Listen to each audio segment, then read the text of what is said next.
Be seated, please.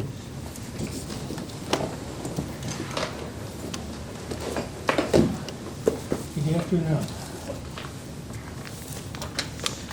Just give us a second to get straightened out.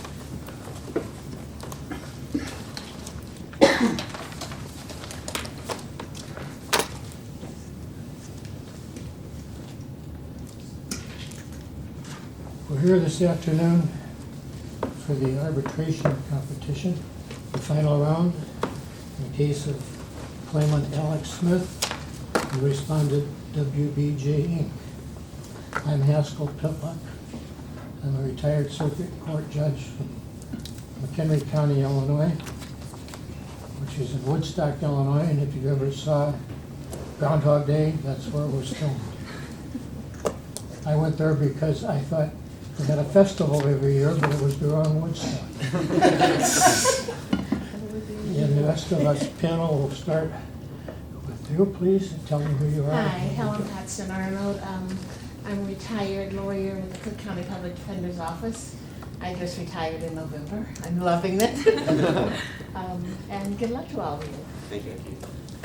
My name is Michael Fleck. I'm an attorney in Huntley, Illinois. I'm also an arbitrator with the 22nd Judicial Circuit in McHenry County, Woodstock. He's also the timekeeper. That would be nice to him. I'm Mark Guest. I'm an attorney who does civil litigation here in Chicago. Okay, and before we proceed, I'd like everyone who's going to testify, please, to raise their right hand and be sworn. Do you solemnly swear or affirm the testimony you're about to give is the truth, the whole truth, nothing but the truth, so help you God? Yes, sir. You put your hand down, please. I know you've all done this problem many times, and you'll be real happy when it's over today. And I hope they let you stay in Chicago tonight, because even with the weather, there's a lot of good things you can do. But we'll start off with the the claimant's opening statement. And if you all would introduce yourselves before we start, so we can figure out where to put you on these sheets of paper that we have. We'll start with the claimant, which is blue. Yes, Chief Arbitrator. My name is Patricia Cabrera, and I'm here with my co-counsel, Drake Pamilton. And with us today, we have Alex Smith and Sam Larson. And I assume they can all talk too. Yes, they can. Okay. And respondent. Good afternoon, Mr. Chairman. My name is Jordan Godwin. I, along with my partner, Elizabeth Rainwater, Please, I have hearing aids. Keep your voice up, please. My name is Jordan Godwin, and I, along with my partner, Elizabeth Rainwater, represent the respondent, WBG. Here with us today, we have WBG's CEO, Jordan Jones, and Packaging Department Supervisor, Casey Williams. And whenever the panel is ready, the respondent does have several preliminary matters before opening statements. All right, do you have some stipulations? Yes, Mr. Chairman. Pursuant to our discussions with opposing counsel and with the panel's permission, we've agreed to stipulate and pre-admit all exhibits found in the respondent's blue notebook and the claimant's black spiral folder.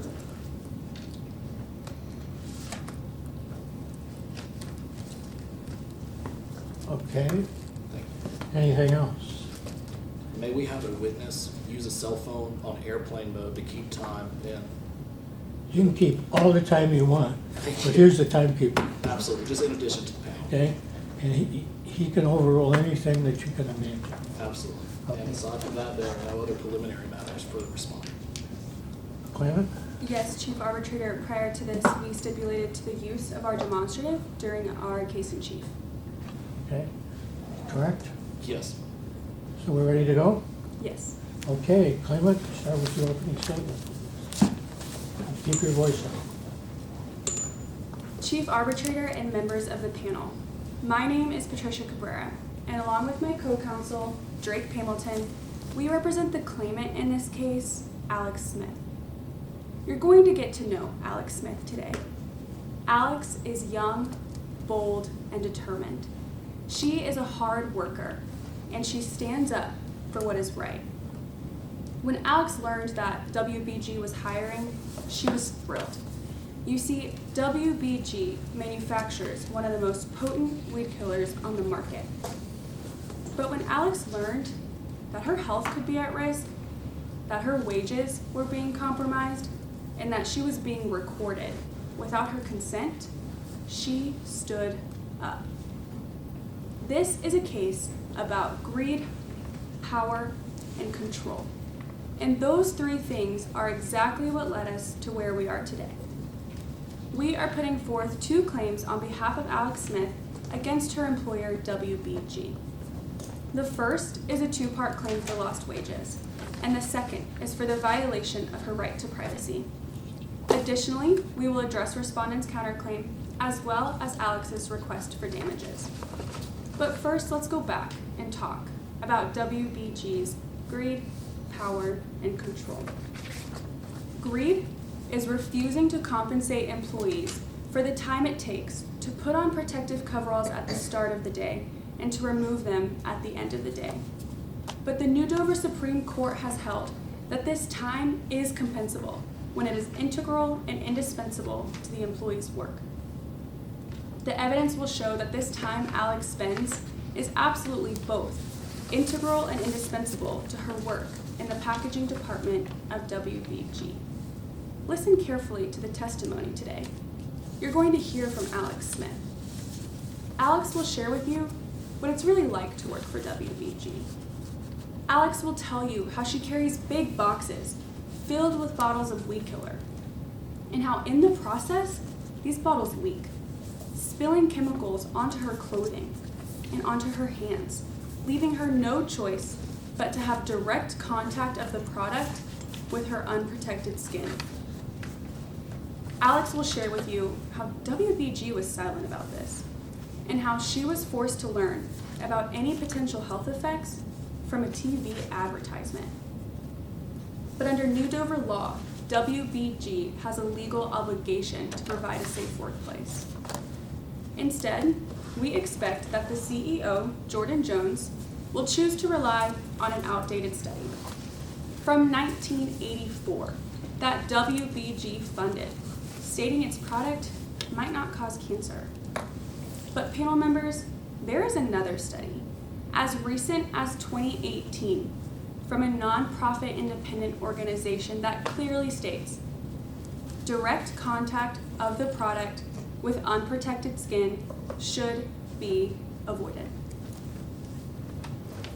Alex is being forced to balance her efficiency as an employee with her health and her safety. And this time Alex spends every week adds up. Whereas for WBG, this is greed. Now, let's talk about the power that WBG exercises over its employees through their on-call policy. WBG requires employees be available at a moment's notice for 24 hours a day, 7 days a week, for 2 entire weeks. Pursuant to this policy, employees get a notification sent to them and the race back to work starts because they only have 1 hour to report or they are terminated. What this means is that for any given employee, the clock starts ticking the moment the CEO presses send. Now, we expect that WBG Supervisor Casey Williams will try to persuade you that this time is minor and that employees are free to do anything they want. But members of the panel, the evidence will show that this time is significant and employees are not free to do anything they want. You're going to hear from Sam Larson today. Sam is a close friend and co-worker of Alex Smith. Sam will share with you that when he is on call, he is constantly on edge.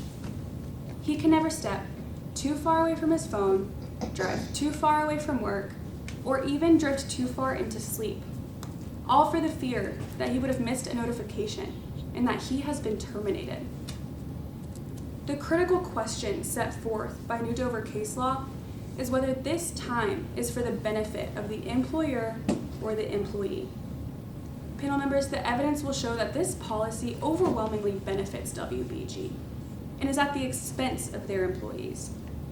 We expect that the supervisor will share with you that customers return to WBG year after year because of this. And even further, we expect that the CEO will testify that the very survivability of WBG depends on this. Even the federal government has acknowledged the value of an employee's time when they are on call. It is important to note that under the Fair Labor Standards Act, on-call time is compensable when the conditions are so restrictive, employees are limited in their personal choices. And panel members, that is exactly what is happening here. Alex cannot go to the movies. Alex cannot go to the gym. Alex cannot leave Landonville. Alex cannot even have a car full of groceries when she is called in. This time Alex spends on call for WBG benefits them, and Alex should be compensated for it. But instead, this timer gives WBG power over their employees. Next, let's talk about control. Control is sneaking in a policy in an effort to compromise a right. In the midst of the busyness of work, Alex is carrying these boxes and she's dodging some spilling chemicals. Alex is given an employee handbook. And in the very back of that handbook, WBG snuck in a policy that they would like to say compromised her right to privacy. But New Dover law is clear. The New Dover Constitution expressly provides a right to privacy. And this right is not limited by simply going to work. In fact, this right can only be limited if there is an agreement between an employer and an employee. Alex Smith will share with you that there was no agreement here, and that she did not consent to being recorded. Now, we can understand that there could be some legitimate business reasons to have video cameras in the workplace, whether that be safety of property or of employees. But that must be balanced with the New Dover Constitution, and that did not happen here. Instead, WBG took a shortcut. Alex suffered further when these cameras caught her changing. And this was not just putting on coveralls or fixing her hair, but this was changing an entire outfit, removing clothing down to her underwear. Alex was captured in a moment where she was exposed and vulnerable, and she has no idea who has seen this recording or where it could be stored. Next, I want to take a moment and talk to you about Alex's request for damages. And the damages are itemized in the demand. However, for the time that Alex has spent donning and doffing coveralls every week, she is owed $715. For the time that Alex has already spent on call for the benefit of WBG, she is owed $16,896. And for the time and for this blatant violation of Alex's right to privacy, she is owed $50,000.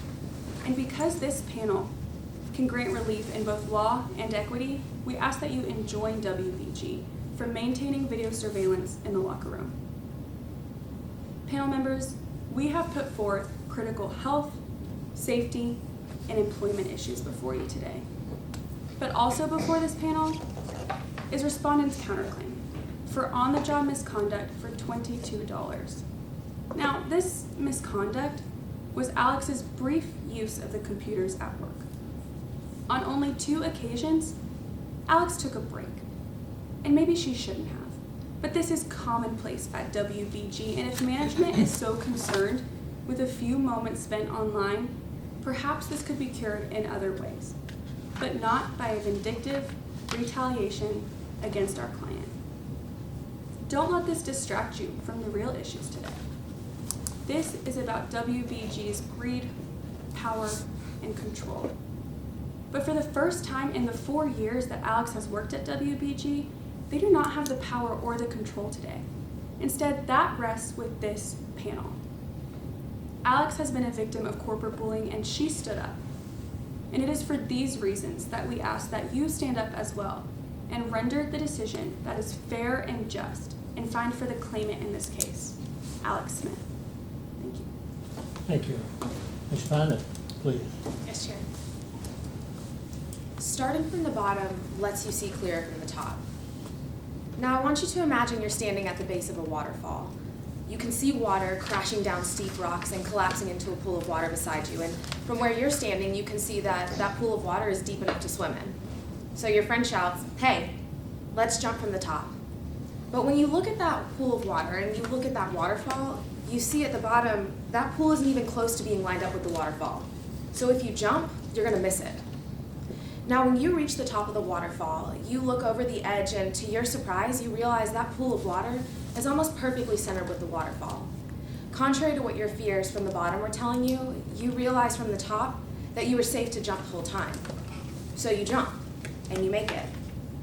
Now, it's clear that the pool of water didn't move, and neither did the waterfall. But you moved, and when you moved, you got a new perspective because you got the full picture that you couldn't get when you were at the bottom. And that's what this case is about, perspective. How starting from the bottom lets you see clear from the top. We're here today because the claimant, Alex Smith, has raised two issues concerning, first, her compensation, and second, privacy rights. Today, you'll get to hear from Jordan Jones, CEO of WBG, and Casey Williams, who's a supervisor, both of whom started from the bottom of the company and worked their way up. Casey and Jordan are living proof that starting from the bottom lets you see clear from the top. Now, before we go into Miss Smith's claims, I want to tell you a little bit about WBG. It wasn't always the flourishing company it is today. Looking at it now, it can be easy to forget that the company has humble roots. Roots established first and foremost by a man named Jack Jones. Back in the 1970s, Jack's family's livelihood was quite literally getting threatened by relentless and unruly weeds. Jack Jones, farmer and father to Jordan Jones, had tried many different pest control products, but none were nearly as effective and certainly not safe enough for him to trust to use on his own farm. And that's exactly why Jack created Weed Goblin. Jack shared Weed Goblin with his neighbor and friend Casey, who got to experience the miraculous effects of the product firsthand. Jack's primary goal in turning WBG into a company was so that he could do what he did for his family and neighbor: help farmers survive. Jack invited Casey to join in on his venture to help farmers nationwide, and Casey, having personally experienced the benefits of the product, excitingly accepted. In 1979, Jack's dream of helping farmers everywhere began to take shape as WBG became an official operating company here in Landonville. Now, despite Jack's extensive familiarity with unsafe pesticides, Jack still chose to seek out one of the most esteemed scientific schools in the area, and in 1981, paid scientists to conduct a study on Weed Goblin that you'll get to see and hear about today. Now, after a thorough 3 years of analysis, scientists were able to conclude that not only did Weed Goblin not cause cancer, but they also could not identify any negative health consequences associated with the product. Even today, nearly 40 years later, you will not see nor hear any evidence that concludes Weed Goblin poses a threat to human health. Now, I told you you'd get to hear from Casey today, and Casey's been with the company since the beginning. In fact, Casey started in the packaging department, the same department Ms. Smith works in, where he currently serves as supervisor. You'll also get to hear from Jordan Jones, who paved a way through her work in education to become CEO at WBG. Since she was young, Jordan understood and took seriously the work it requires to successfully run a company like WBG.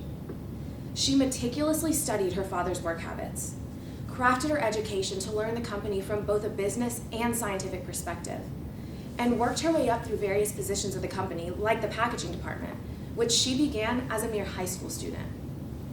Both Casey and Jordan witnessed firsthand the effort and sacrifice that went into creating WBG, and they know exactly what it takes to sustain the company, from its product Weed Goblin to its most valuable asset, its employees. The years of work Casey and Jordan have put into the company have given them a perspective they couldn't have dreamed of having when they first started at WBG. A significant benefit of this gained perspective is knowing how to identify and resolve real problems within the company. Now, I told you we were here for two reasons: compensation and privacy right. Now, the claimant, Alex Smith, bears the burden of proving to you that WBG violated her privacy rights and owes her money for unpaid wages, but they will not be able to meet that burden today because first, WBG did not violate Ms. Smith's privacy rights when it installed security cameras on its premises. The company notified all its employees about the cameras before they even began operating them, and they gave them ample amounts of opportunity to express any hesitations they might have about these cameras with their supervisors. The company clearly communicated the terms of this agreement in its employee handbook, which every employee, including Ms. Smith, received. Second, The coveralls and gloves WBG generously purchased per Miss Smith's request are complimentary and optional, not integral or indispensable to the principal activities Miss Smith performs at WBG. And third, WBG pays its employees, including Miss Smith, for every minute of work they put in for the benefit of the company. In fact, Miss Smith wrongfully obtained money from the company when she misused its computers to online shop while she was clocked in. Starting from the bottom lets you see clear from the top. Now, WBG doesn't contest Miss Smith's genuine belief in her claims today, but belief in one's claims is not enough to legitimize them. After hearing from Jordan and Casey, you'll get the full picture. And that's why at the end of this hearing, we will be asking that you find WBG not liable for the damages Miss Smith has wrongfully claimed, and that Miss Smith would be ordered to refund the company for the time she misused its computers while on the clock. Because in this case, although Miss Smith can give you her full perspective, her perspective can't give you the full picture you need. Thank you. All right. Is the claimant ready to call your first witness? Yes, Chief Arbitrator, at this time we call Alex Smith. Alex Smith, please keep your voice up so everyone can hear you. And you've already been sworn. Go ahead, whenever you're ready.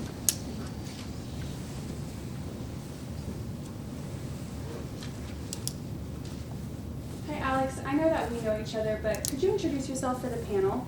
Sure, my name is Alex Smith. And tell us a little bit about yourself, Alex. Well, I grew up here in Landonville, New Dover. I lived here my entire life. I actually attended a year of community college here at the Landonville local community college, but unfortunately I have quite a bit of difficult reading and my grades weren't that great, and so I had to drop out. But luckily at the time WBG was hiring and I decided to take a position there because it's such a great company and it was a great opportunity. What do you do for WBG? I work in the packaging department, so my primary job is to move the bottles of the filled weed killer from one location to another throughout the warehouse. Okay, Alex, at this time I would like to turn everyone's attention to tab 6 in the claimant's binder. And this is what has been previously admitted as Exhibit K. Alex, what are these? These are photos of Weed Goblin in its handheld forms that we package, and then it also has a photo of the logo. And do anything about these bottles concern you? Yes, so in these two particular kinds, the way that the lids work, occasionally when the robots are filling them, they don't screw the lids on all of the way. And so while I'm moving the boxes around, the product will get out and leak on my skin. And why does that bother you? Well, I saw a commercial not that long ago that said that Weed Goblin causes cancer. And so what did you do next? I decided to speak to Casey, my supervisor, and he told me that Weed Goblin was a safe product. But I couldn't get that commercial out of my head, and so I decided to go back and speak to him a second time and ask for protective clothing. And was that clothing provided? It was, in just a week. And did that ease your concern? Yes and no. I was really happy to have it, and I was glad that they had given it to me, but it made me question how much they knew that they weren't telling us because they provided it so quickly. And so tell us, do you put these coveralls on at the beginning of your shift? I do, and then again, I take them off at the end of the day. It takes about 15 minutes each time, and then we have to pick them up from the laundry room in the morning and also return them in the afternoon. Are you paid for that time? No. So why are you still putting them on? To me, they're absolutely necessary and integral to do my job. Okay, Alex, at this time I would like to turn everyone's attention to tab 2 in the claimant's binder. And this has been previously admitted as Exhibit F. Alex, can you read for us at the top what this is? It says, Executive Summary of Research Study, And can you read the date for us? August 1st, 2018. And at this time, I would like to turn everyone to page 30 of that same document.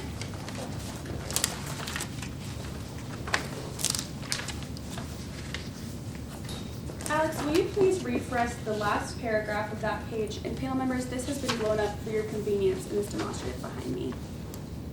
It says, Nonetheless, given the uncertainty regarding the effects of long-term exposure to weed goblin and the gravity of potential harm, we recommend that caution be exercised.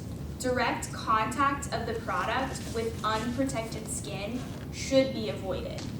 Okay, Alex, and now if I could just have you flip back one page to page 29 of that report. Will you read the last paragraph on that page as well? Sure. We must acknowledge, however, that our comprehensive review of relevant research studies involving the active ingredients in weed goblin, as well as the inactive ingredients we've been able to identify through our own analytical processes, have not conclusively established specific negative identifiable health effects as a result of contact with weed goblin. Okay, Alex, you can close that binder in front of you. Can you tell us, do those sentences make you feel any better? Yes and no. Honestly, it makes me more nervous because Casey told me that there were no health effects associated with the product and that it was safe. But this seems to say that direct contact should be avoided. And I come into contact with this product directly onto my skin. And so it makes me feel that I was right to be concerned and right to have asked for coveralls. Okay, Alex, next let's transition to the on-call policy that WBG has. Can you tell us, what is this policy? Well, weed goblin has to be applied at certain times to be effective. And so during the planting season, that's particularly important. Sometimes large orders will get messed up. And so WBG requires us to be on call 24 hours a day, 7 days a week for 2 entire weeks in order to fill those orders. So tell us, Alex, when can they call you? Anytime. They could call me in the middle of the night, they could call me in the middle of the day. It's basically a 2-week period that I spend waiting by the phone for a notification to see if I'm going to be called in or not. Okay, Alex, at this time, I would like to turn everyone's attention to tab 3 of the claimant's binder, and this has been previously admitted as Exhibit G. Alex, what are these? These are the emails that they use to call us back into work. And who sent you these emails? Jordan, the CEO. And who are they sent to? Everyone in the packaging department. Can you read the last sentence of the email for us? Sure. Consistent with what you have been told before, anyone who does not report to work within 1 hour will be terminated. So Alex, you get this call. Tell us, what do you do next? Well, it depends on where I am. If I was at home, I could drop whatever it is I was doing and then drive to WBG. But if I was brave enough to go to a friend's house or even go to the grocery store, I would have to leave that location, drive back to my house, get my stuff ready, and then drive to WBG. And I have to do it within 45 minutes because I wear the coveralls. And what happens if you don't arrive on time? We're fired. Now, how does this policy affect you personally? It's given me a ton of anxiety. I basically spend 2 weeks, unable to sleep properly, waiting for a notification in fear that I'm gonna wake up without a job. And is there any level of compensation for the time you spend waiting? No, none at all. Okay, Alex, you can close that binder in front of you. Let's transition now and talk about the video cameras at WBG. Tell us, what is your understanding about these cameras?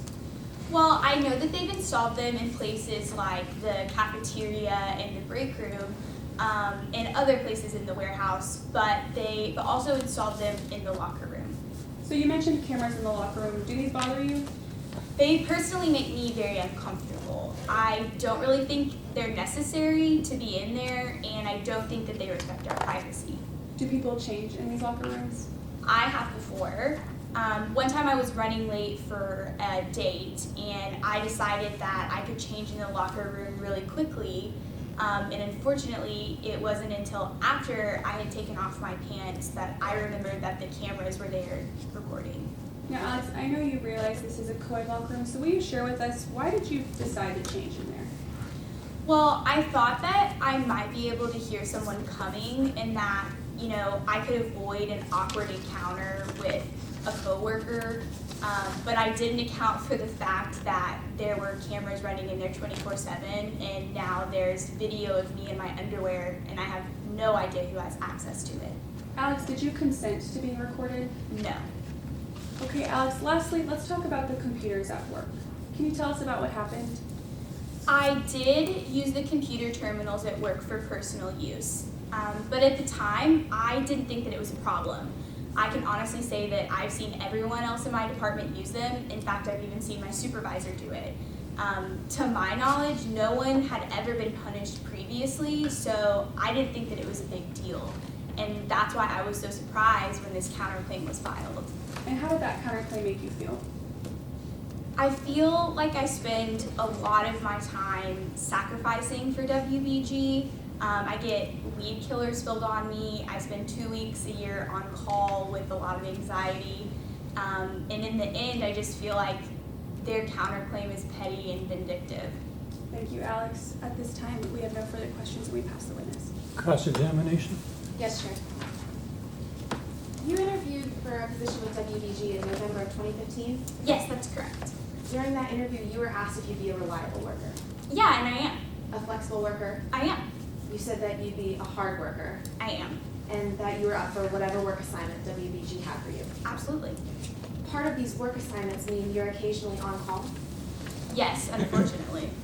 When you're on call during those 2 weeks, WBG does not give you work assignments to take home, right? Not to take home, but they could call us back at any time. You don't have a list of tasks to take home and complete. No. When you're on call, then you could be watching TV. Yeah, I could. You could be hanging out at your house. Sure. This on-call season is during the same season every year, isn't it? The same season, it's not necessarily the same time. It kind of shifts based on the weather. That's the spring season, though? Mm-hmm. Well, let's talk about some of your other work assignments at WBG. You said that you use computers at your just packaging department, right? Yeah, the computers are used to like do inventory and log shipments and things like that. And you've admitted that you misuse those computers, correct? Yeah, me and everyone else in the department. Okay, but you did misuse the computers. Yeah. And WBG did not fire you for that, right? No, and to my knowledge, no one's been fired. WBG did not suspend you for that? No, but they didn't do that to anyone else either. And you're glad because you like your job at WBG, right? Yeah, it's other than the health issues, it's great. You said the company has a great reputation in Landonville, They do, that's exactly why I wanted to work there. that its employees are well respected. Yeah, for sure. Well, let's talk about some of your other work assignments. You work in the packaging department, Mm-hmm. and once in a while when you're working in there, you'll spill some weed goblin on yourself. Yeah, all over my skin. That recently concerned you. Yeah, absolutely. There was a commercial that said that weed goblin causes cancer. And we'll talk about that commercial in just a second, but you spoke to your supervisor, Casey, about it. Yeah, I did. Casey assured you there were no health risks. He did, but I couldn't get the commercial out of my head. And you knew WBG conducted a study on weed goblin. Yeah, which they told us about after the commercial. And you said that made you feel a little better. A little bit, but it was 35 years ago. So you asked Casey for coveralls and gloves. Yeah, that's what I asked him, and they gave it to us. You voiced those concerns to your supervisor, Sure. and you were responded to within 1 week. Yeah, just a week. Specifically, you responded to by getting what you asked for. Yeah. That's an expense the company pays for, isn't it? I guess. I don't really know a whole lot about like the business, but they gave them to us. Sure, well, you don't have to pay for those coveralls and gloves, do you? No? You don't have to pay to get them cleaned. No, yeah, they clean them for us. You don't have to tote them around, take them back and forth. I mean, we have to take them to the locker room, to the laundry room, but, I guess, are you trying to say that I don't take them home? Yes, you don't have to take them home or anything. No, we keep them at the facility. Okay, so you talked about a study, so I want to talk about that for a moment. Members of the panel opposing counsel, if you could turn in Respondent's Blue Book, tab 8, that's Exhibit F.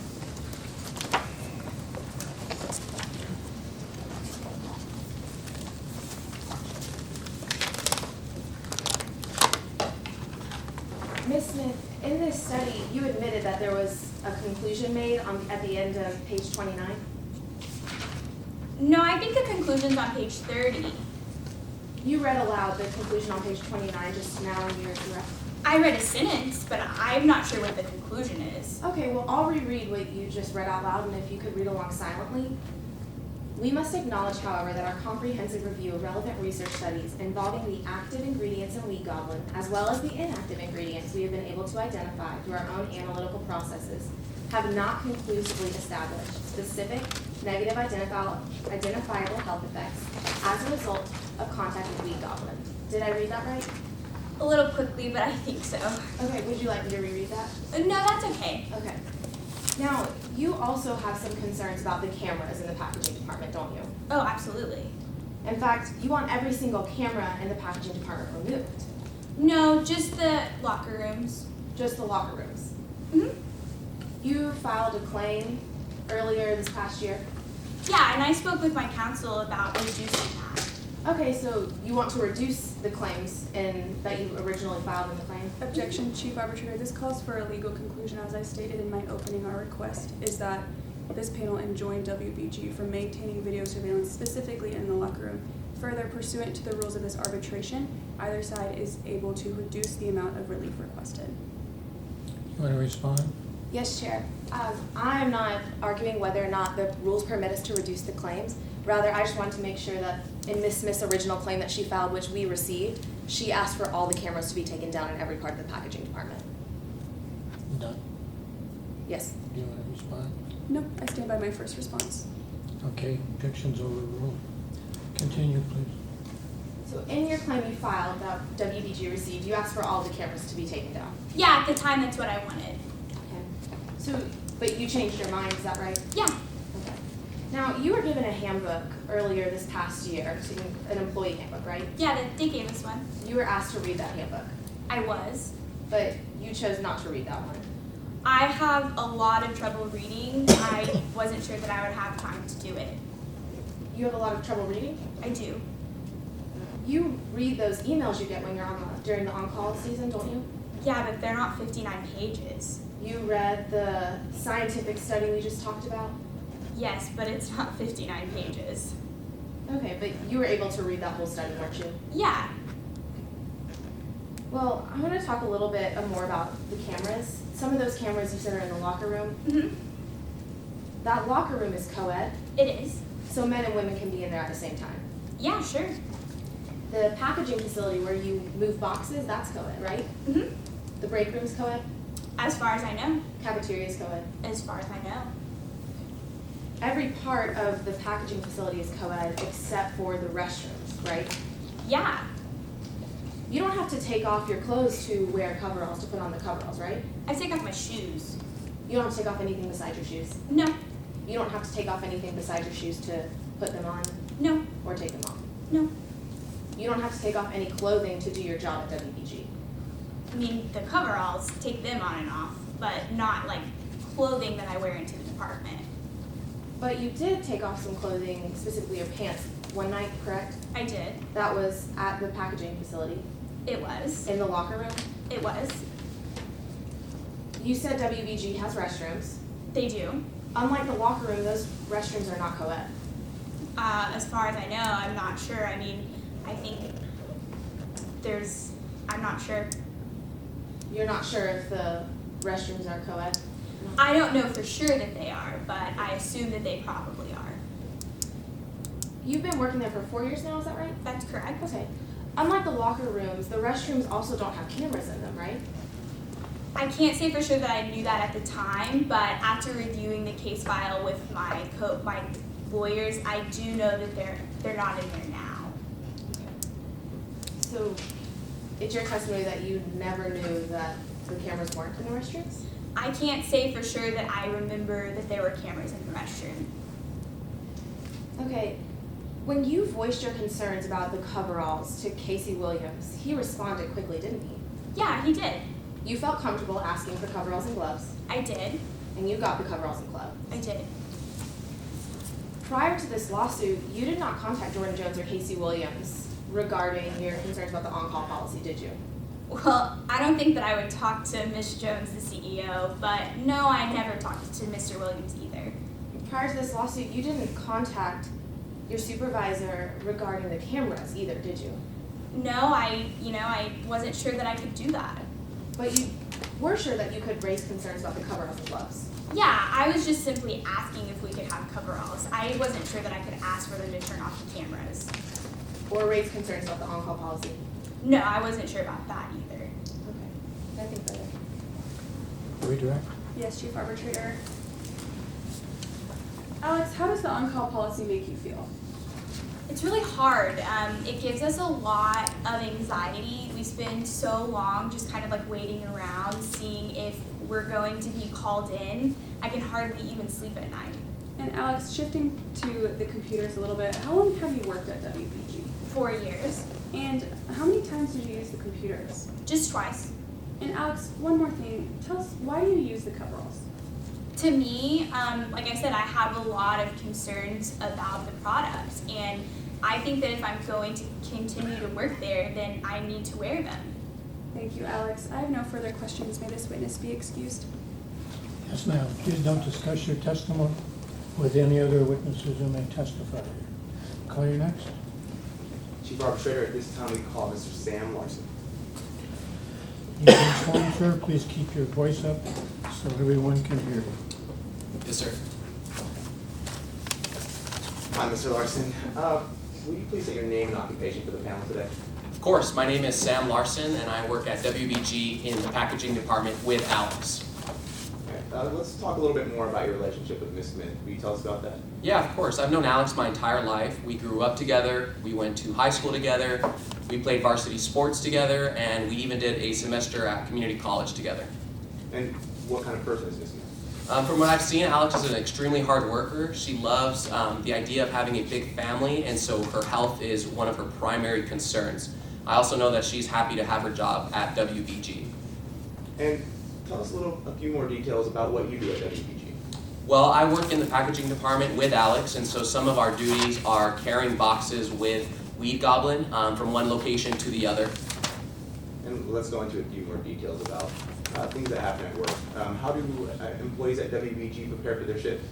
Well, more recently than ever, employees have been using coveralls to get ready for their shifts, which includes the process of putting them on, which can be kind of a hassle. It takes a while to put them on. You have to fight through the coveralls because they have elastics on the ends, and so you can't wear your shoes. You have to take them off before you put them on. And they also come with gloves, and so that takes a while too to kind of put them on. And about how long does that process take? I would estimate it takes about 20 minutes to put them on, and then about 20 minutes to take them off. And do employees get paid for this time? No, they don't get paid for this time, and I would have thought WBG would have supported the decision of employees to protect their health. And do you wear the coveralls? No, I personally don't wear them. Why not? Well, I was told by my supervisor that Weed Goblin doesn't cause any health risks whatsoever, and so I relied on that. Did your supervisor give you any more details about why they didn't cause any health risks? Yeah, she told me that Weed Goblin doesn't cause any health risks because they based that conclusion on a 35-year-old study, which says, according to my supervisor, that Weed Goblin doesn't create any health risks. Okay, let's go into a few more details from that study. At this time, I would like to point everyone's attention to what was previously admitted as Exhibit E, that is tab 1 in the claimant's binder.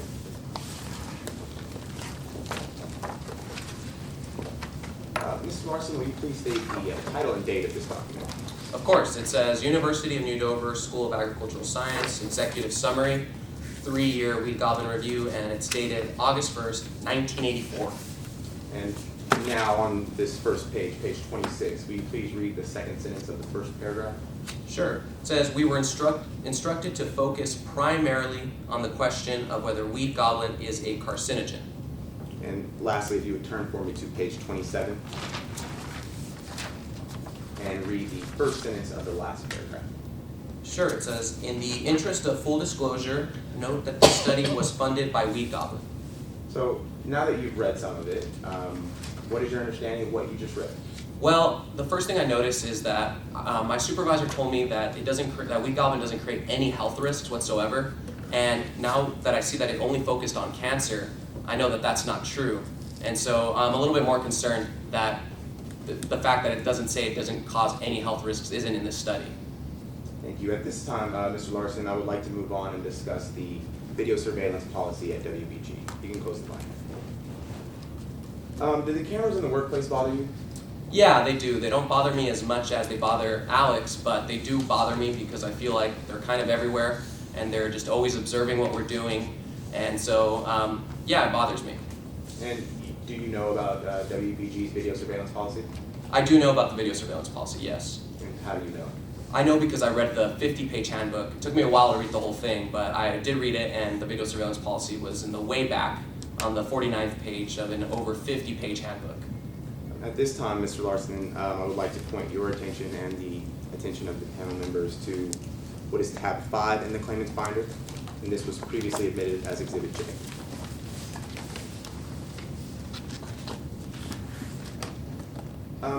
Mr. Larson, did any supervisors tell you about any additions to the new handbook in comparison to the old handbook? No, we were never verbally told anything about the new handbook, especially that there would be a new video surveillance policy. So if you didn't read the handbook page for page, then you wouldn't know about this policy at all.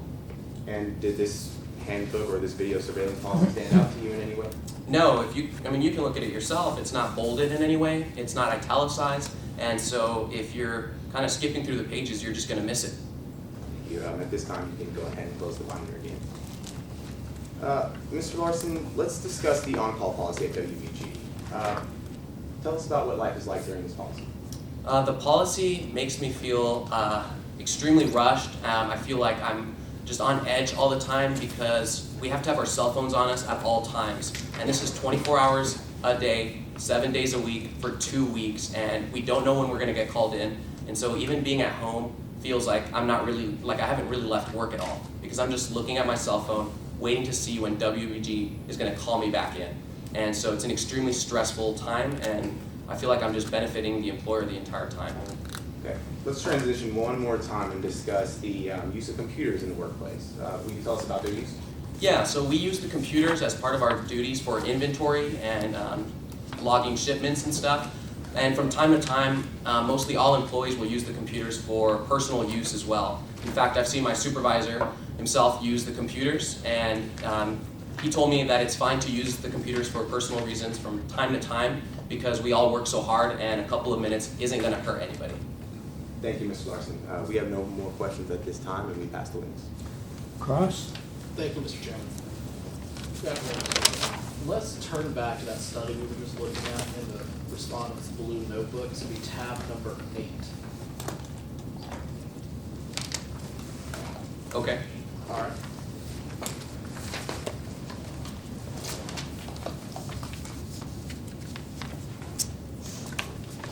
So earlier, you read the very last, on page 29.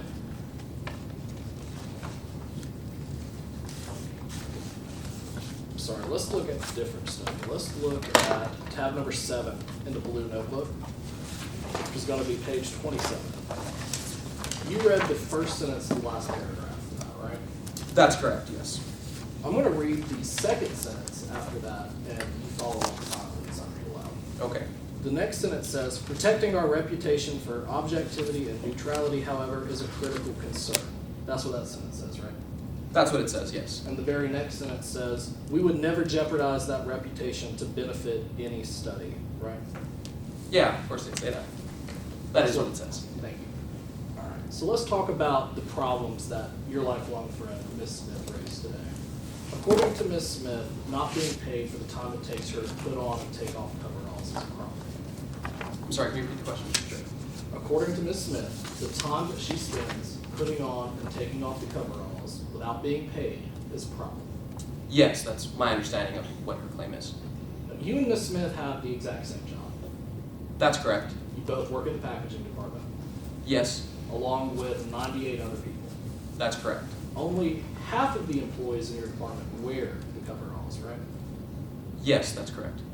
You don't wear the coveralls. No, I had never seen that TV commercial that says wheat Godwin causes cancer. And so I just relied on what Mr. Williams said. Right, you've never seen that commercial, No, I have not. but you talked to Alex about it. Maybe. If you don't, you talked to Alex about the commercial? I think she might have mentioned it. She mentioned it to you before you got here today? I think so, maybe. Okay, either way, you don't wear the coveralls even knowing what the commercial says. Well, I didn't wear the coveralls at the time when I was just relying on Mr. Williams' conclusion that weed Godwin doesn't create any health risks. Well, now, knowing everything that you claim to know, you still don't wear the coveralls. I just don't know that. I don't know if I'm going to wear coveralls now. Okay? Up until today, Saturday, you have not worn coveralls at work.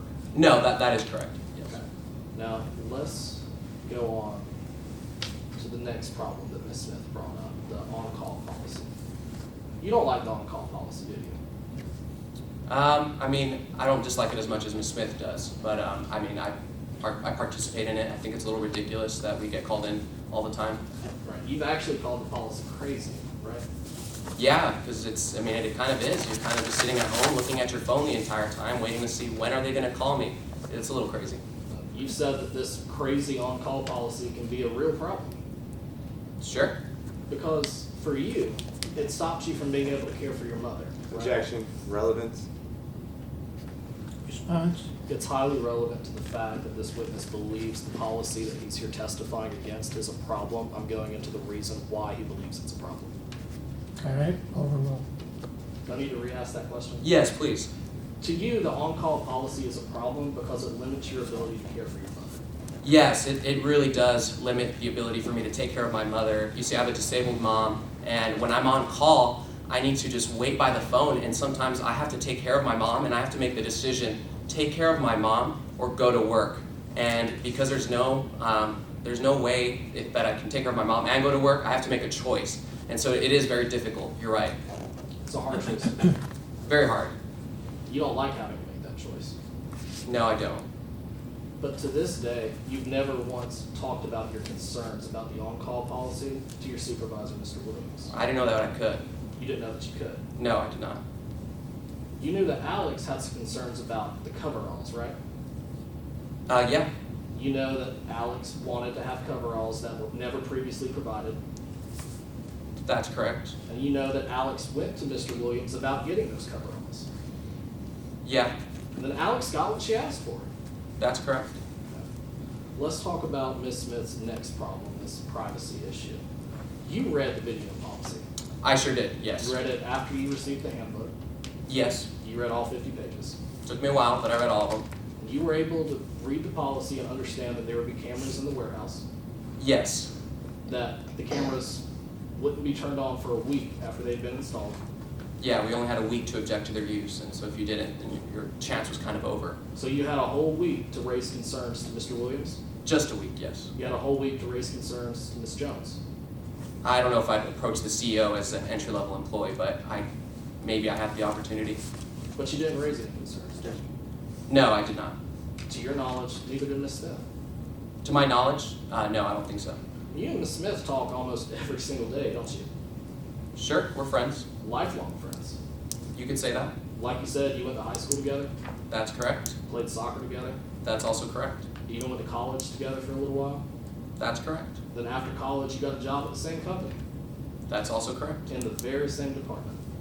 That's also correct. And you have lockers right beside each other, Sure do. in the co-ed locker room. That's correct. Nothing further. Redirect? Brief redirect, Chief Arbitrator. Mr. Larson, does your relationship with Ms. Smith affect your testimony here today? No, not at all. I'm here to just testify about what I believe about the policies. And to move on to a different subject, did you consent to the terms of the video surveillance policy?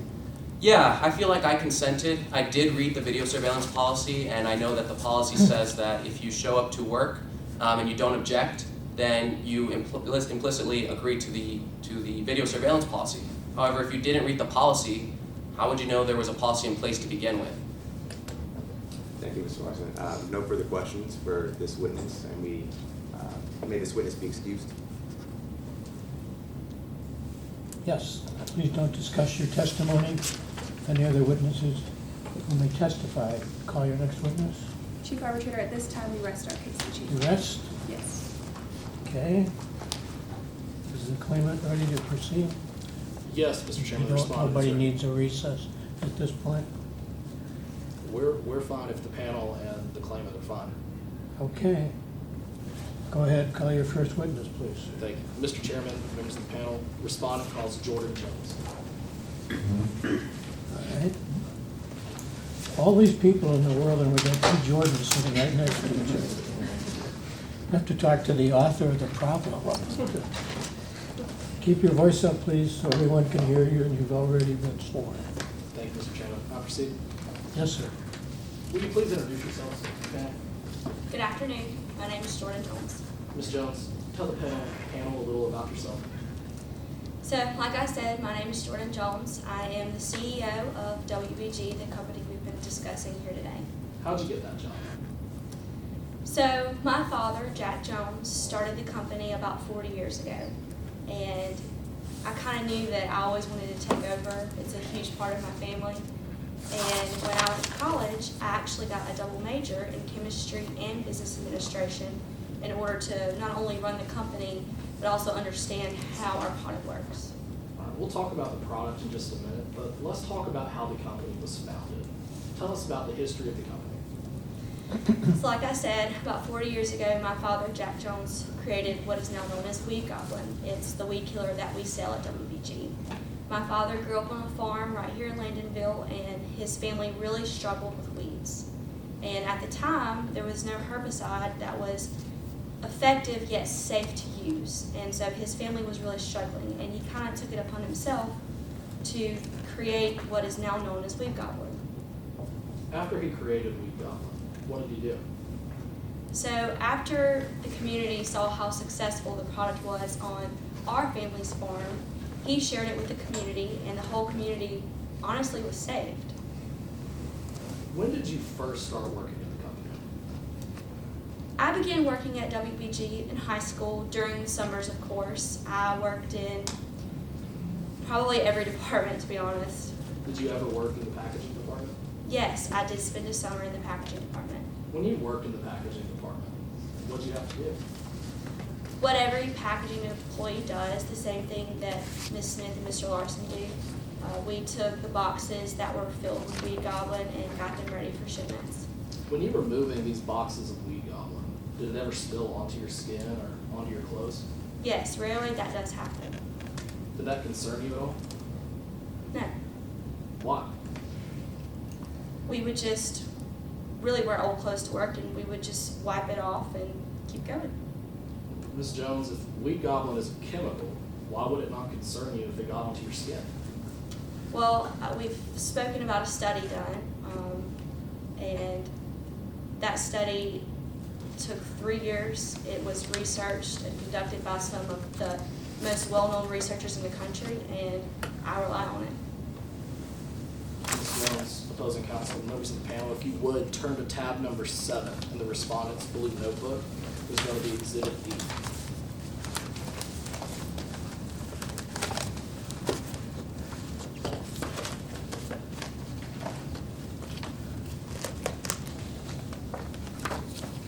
Ms. Jones, is Exhibit D the study you were just telling us about?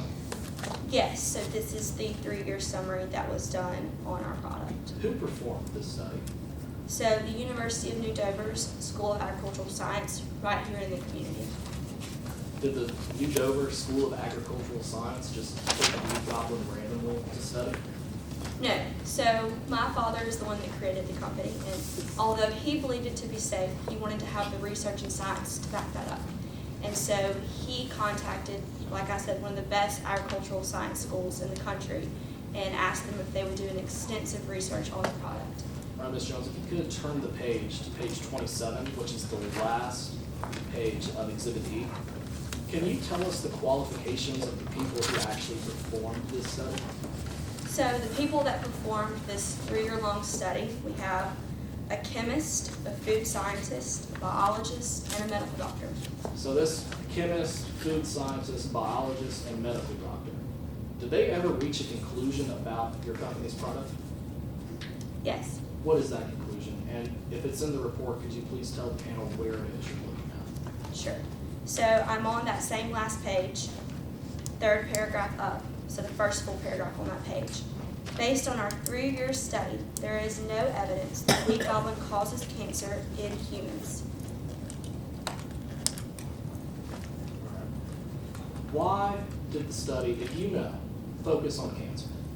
Well, actually, if you turn back to the first page, it states that in the first paragraph, we were instructed to focus primarily on the question of whether wheat goblin is our carcinogen. We are focusing on cancer because it's the second leading cause of death in the United States. Did the study note anything about other negative side effects aside from cancer? Yes, they did. What did they note?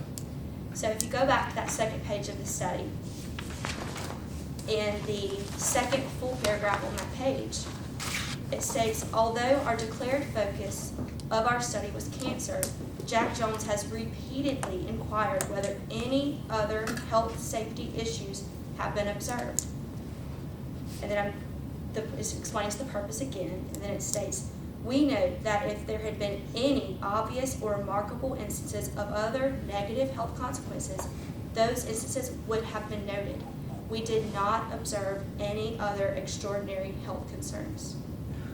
Ms. Jones, to your knowledge, has there ever been another scientific study that focused specifically on wheat goblin?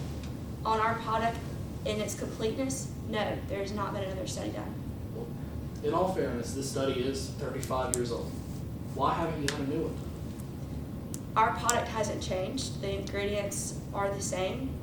This study was extensive. It lasted 3 years.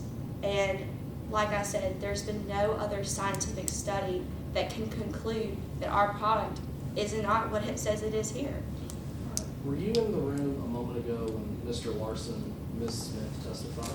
Yes, I was. Did you hear them talk about a commercial? Yes, I did. Did you hear them say that the commercial talked about lawsuits? Yes, I did. To your knowledge, has there ever been a lawsuit filed against your company about the safety of wheat goblin? Other than this one, no.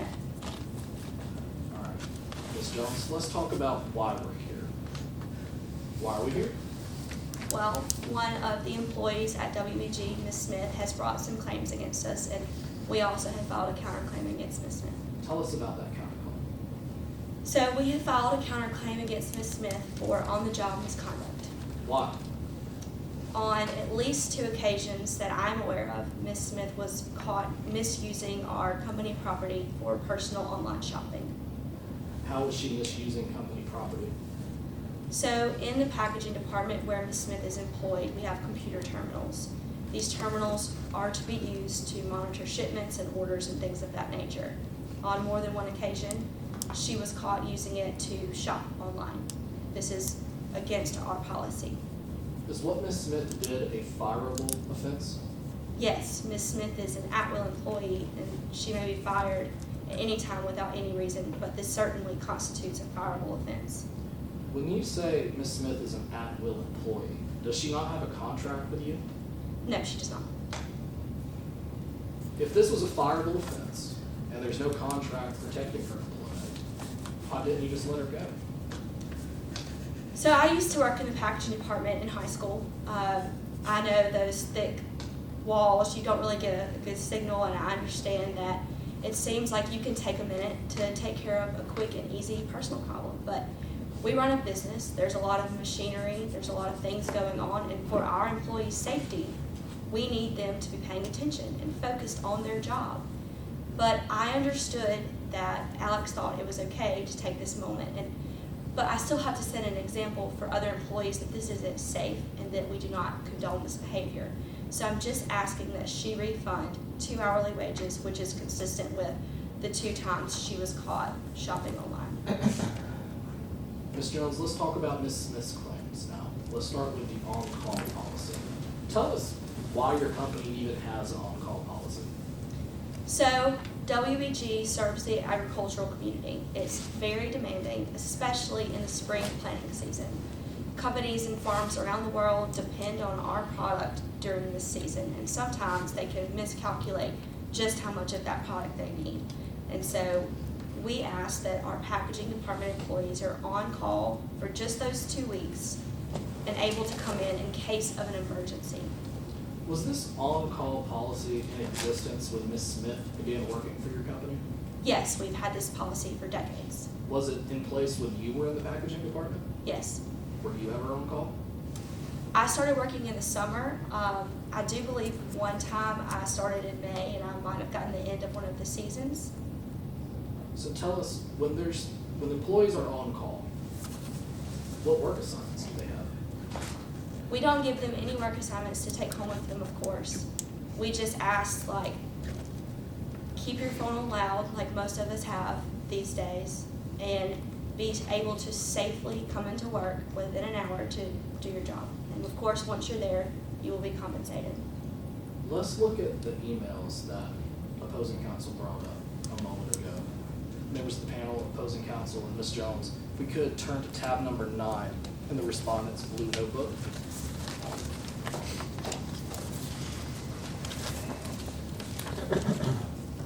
Ms. Jones, are these the emails that you use to call in employees? Yes, so these are examples of 2 emails that I have sent to the employees, calling them in one of these emergency situations.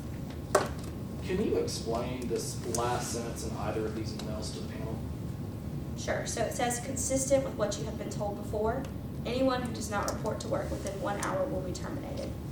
Employees are made aware of our policy once they begin their job. They understand that this is a part of their job. When you said the words consistent with what you have been told before, what did you mean? Again, we have made this very clear to employees that this is a part of the job that you are accepting. This is what comes with having a job. You have responsibilities. We don't ask that they take work home with them, but during this period, we do ask that they are available to safely come in, work, and if they are asked to come in, we do pay them. Are there any exceptions to the on-call policy? Sure. What would be an example of an exception? Objection. These facts are not in evidence. There's been nothing within the case file stating that there are exceptions to this policy. Done? Response? We're getting to that. Mr. Chairman, this question is designed to bring out the testimony explaining the exceptions based on this exhibit. You want to respond to what he just said? These facts are in evidence based on Exhibit G. Exhibit G has been pre-admitted into evidence, and this question is based on Exhibit G.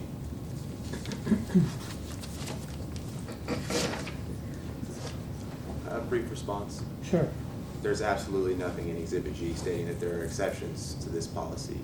It states that either you show up or you will be terminated. Well, let's see if we can find out. I'll rule your objection for that reason. Go ahead. Thank you, Mr. Chairman. Ms. Jones, can you explain how employees were notified with using Exhibit G about the exceptions? So, of course, if someone is in a car wreck on the way to get to work and they can't make it within an hour, we're not going to fire them. I'm a human, we're all human, and of course it does not explicitly state here that we have exceptions. If it did, people might take that and run with it and try to abuse it. But I understand that there are situations in where you cannot get to work within 1 hour.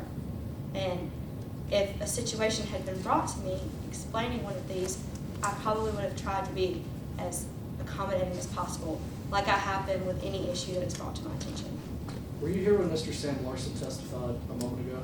I was. Did you hear him talk about his mom? I did. Had you ever heard that before? No, I've never been told about Mr. Larson's situation. Today was the first time I had heard of that. If Mr. Larson had come to you and shared these concerns about his mother and the on-call policy, what would you have done? I would have tried to work with Mr. Larson.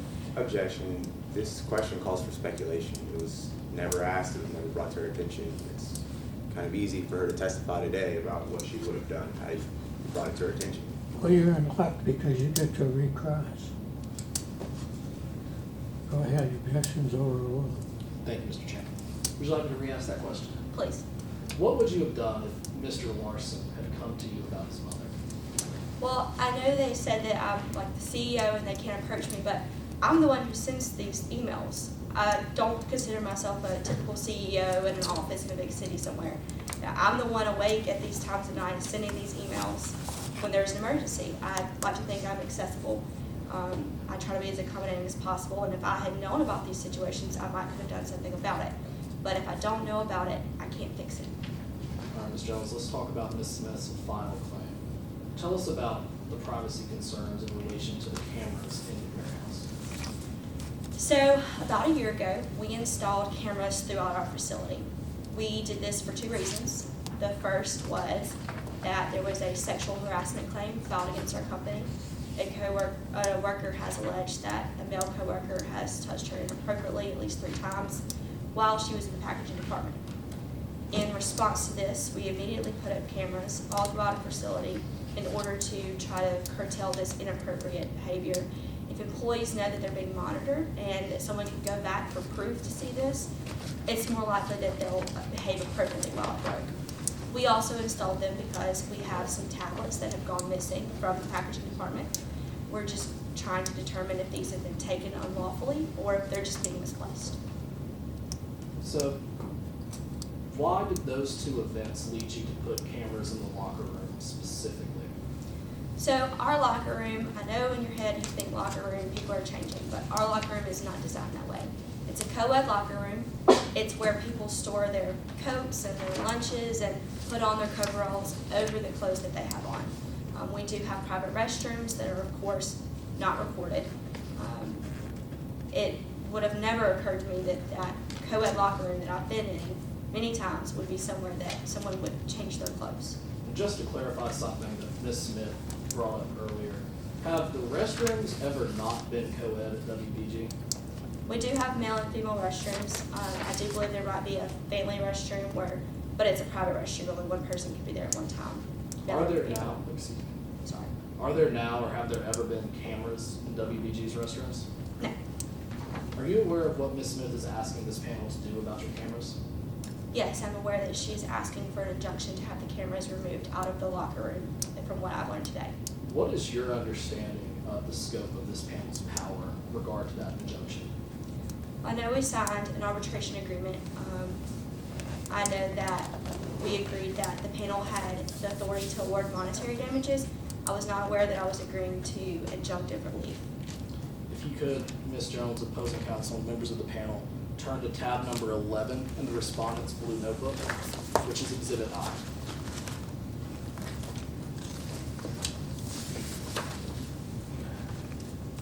Ms. Jones, is this the arbitration agreement that you and Ms. Smith signed? Yes, it is. Can you please tell the panel where in this arbitration agreement the words injunction or injunctive relief is mentioned? It is not mentioned in the agreement. Would you have signed this agreement if the words injunction or injunctive relief were mentioned? After learning what that meant and that power meant, I would not have signed that. Nothing further.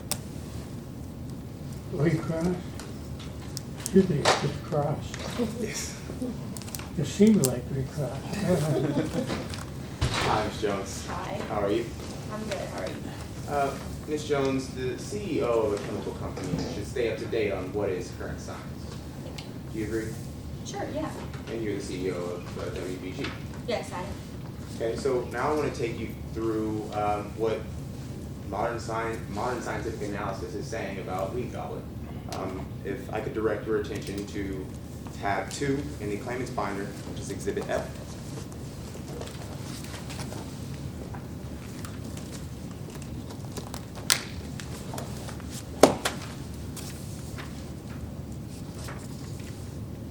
And Ms. Jones, prior to this arbitration, you did read over this document with your attorney, Yes, I did. and so you're aware of the conclusions that this document comes to. I'm aware of the thoughts they have on some chemicals that our product uses, yes. Thank you. So you're aware that this study says that direct contact with the product should be avoided. Yes, it does also say that. And you're also aware that it says that the ingredients in leaf goblet could cause mitochondrial breakdown. In fish. In anything, in an animal. I know it says in fish. So yes, in an animal. In fish, yes. Thank you. And so you're also aware that it says that it could cause membrane degradation. Yes, I do say that it determined that the enzymatic pathway inhibitor does that. That's not our product as a whole. That's one of the ingredients, yes. Things react differently when combined, but I am aware that that is what it says, yes. Thank you. And you're also aware that the study stated that the effects of your product and its ingredients would not be immediate, but yet subtle and cumulative. Yeah, I see that it says that they can't conclusively establish that, and that that's what they think, and additional research should be done. Let me ask you one more time. So you are aware that it does say subtle and cumulative? Yes, it does say those words. Thank you. And on the last page of this document, this study was compiled by 2 researchers with PhDs and 1 with a master's Yes, degree? that's what it says. Thank you. And let's move on and discuss the 1984 study that your father commissioned. And that would be tab 1 in the claimant's binder.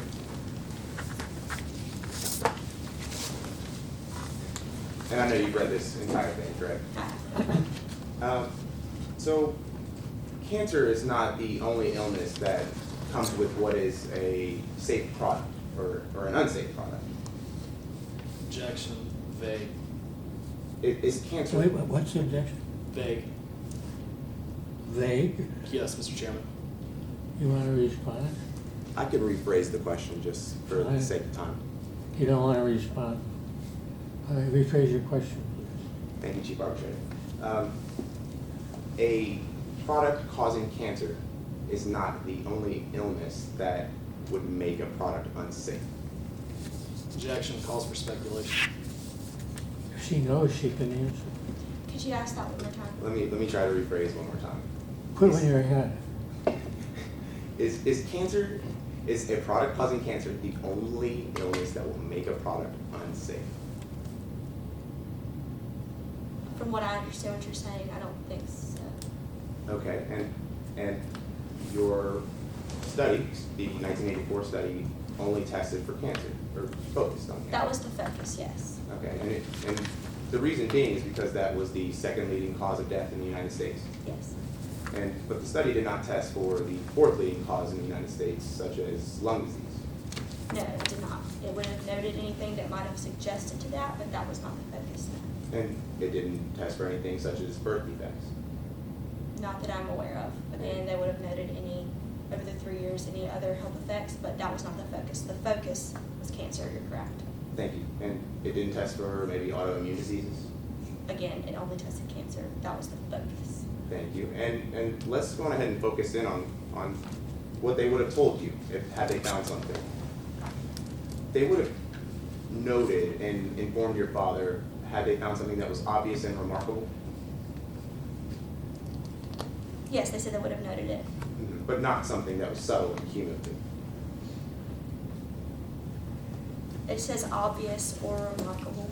Correct. So it does not say that it would have noted or informed your father had they found something that was subtle and cumulative. I guess not. Thank you. Now, at this time, I would like to transition and discuss WBG's on-call policy. Ms. Jones, is it your testimony today that WBG has exceptions for those who don't show up during the on-call period? We don't have exceptions written into a policy. All we have provided are the emails.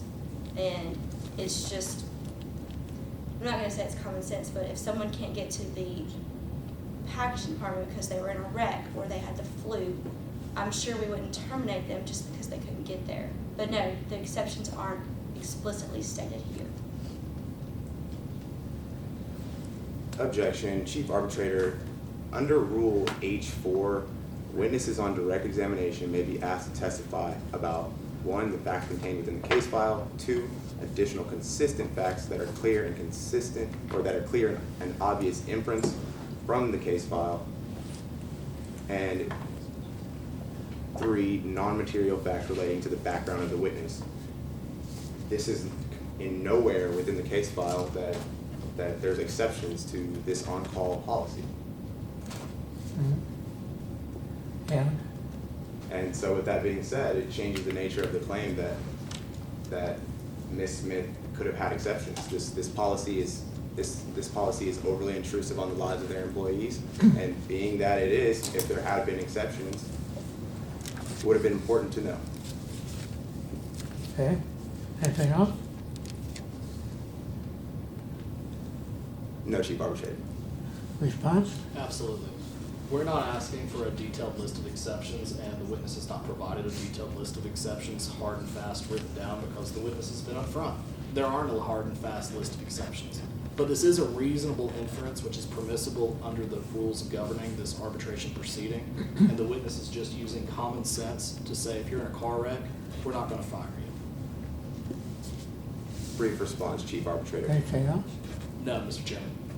Sure, this is good, this is good Brief stuff. response. Okay, Chief Arbitrator, these employees have been working there for over 4 years, and at this point in time, it would be likely for this information that there was exceptions to be in someone's deposition at this point in time.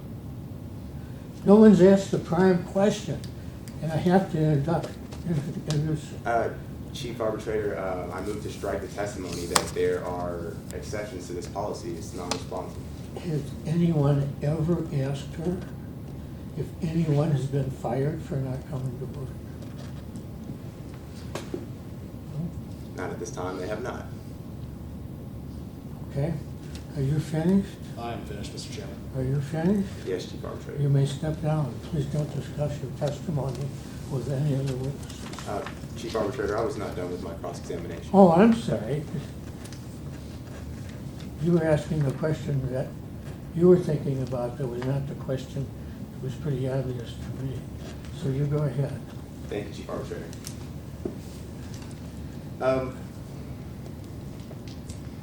We'll move on a little bit here. So, Ms. Jones, you send out emails to notify employees about when they need to come in during this on-call period, Yes. and the growing season is critical to the success of WBG. Yes, it's critical to the farms that we serve. Thank you. And WBG during this growing season cannot afford to waste a minute. Not afford to waste a minute. Well, of course, we don't want our farms to suffer, so we try to do what we can to accommodate that. Keep your voice up, please. Sorry. We would try to do what we can to accommodate that. We don't want the farms to suffer. Right, and the reason why they would be suffering is because the date of application of wheat Godwin is critical to its success rate. Yes, it is very important that our product is applied in a timely manner. And the survival of WBG depends on WBG being able to get the product out effectively and efficiently. We are a business, and that is our business. And this effectiveness and being efficient also applies to the growing season. Yes. And correct me if I'm wrong, you all do have 100 employees in the packaging department? Yes, we have 100 employees in the packaging department. And all 100 employees are on call during the growing season? Yes, they are. And that's a benefit to WBG? It's part of their job, yes.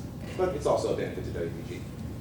Anything that we implement at the company, of course, is for the company and the farmers' benefit. Once they're called in, of course. I might have confused you with my question. Let me ask again.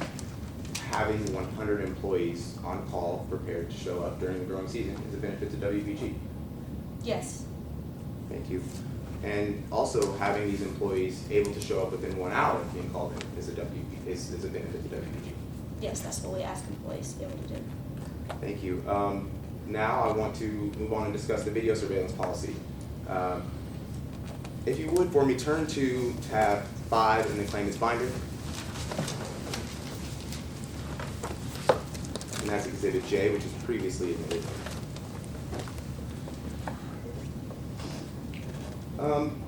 Ms. Jones, employees were asked to sign a document stating that they understood the entire handbook, Yes.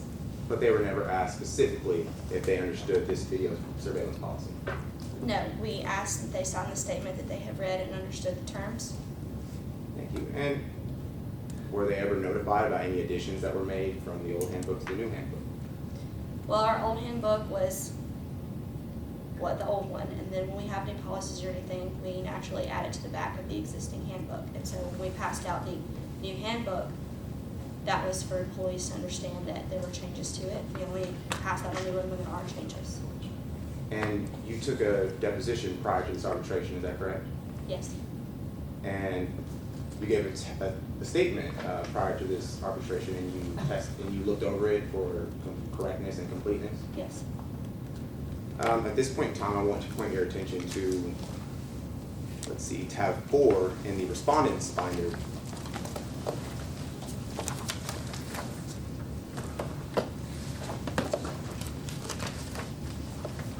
Ms. Jones, will you point out to me where in this deposition that you took that it states that you always add to the back of the handbook new policies? It doesn't state that we always do that, it's just pretty much a natural thing. You have an existing handbook, any changes, we would add to the back, which would be consistent on why the policy is on the last page of the handbook. And so you didn't find it important enough to note in your deposition that that's just common practice at WBG? I guess I wasn't asked. Thank you. And so the video surveillance policy was implemented to deter sexual assault and theft, is that correct? Yes, However, since its implementation, WBG has had record-breaking theft. Is that true? that was why we implemented it. It was in response to that. So let me ask one more time to clarify. Since the implementation of the video surveillance policy, you have not had more thefts take place of electronic devices than ever before in such a short period of time? I believe that's why we installed them. It's not to my knowledge that's happened since they've been installed. Ms. Jones, so again, you did take this deposition prior to this arbitration, correct? Yes, And you checked it for accuracy, completeness, and correctness. yes.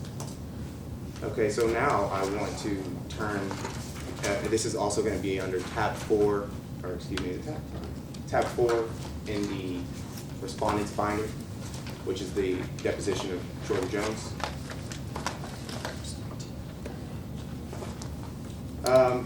So let me read for you here, if you would read silently as I read aloud.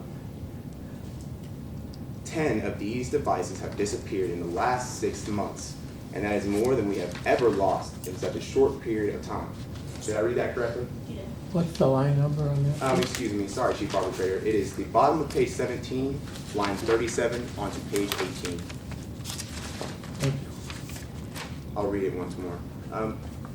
Again, I know that you said that the policy was implemented in response to this, but 10 of these devices have disappeared in the last 6 months, and that is more than we have ever had in such a short period of time. Did I read that correctly? You did. And you mentioned that this policy was implemented a year ago. Yes. Thank you. May I answer something in response to the point you're making here? Sure, Ms. Jones. From what I understood of your question, the next sentence following that states that one of the primary reasons we installed the cameras is to determine whether these devices are being unlawfully removed or simply being misplaced. So I took one of the primary reasons we installed the cameras to determine this as the answer to your question. Thank you, Ms. Jones. I want to briefly discuss the counterclaim. You brought this counterclaim on a condition of Ms. Smith bringing her claim. Is that correct? No. No. So is it not true that if Alex insisted on making this claim for unpaid wages, then Alex should repay WBG for the time she spent shopping on the computer terminal? That was a statement I made, but that's not the reason that we brought that counterclaim. Thank you. And just one last question. Prior to this arbitration, WBG had been lenient with Ms. Smith. Yes. Thank you. No further questions at this time. Briefly, Mr. Chairman. All right, Ms. Jones, let's talk about this deposition for a moment. About how long ago did you get this?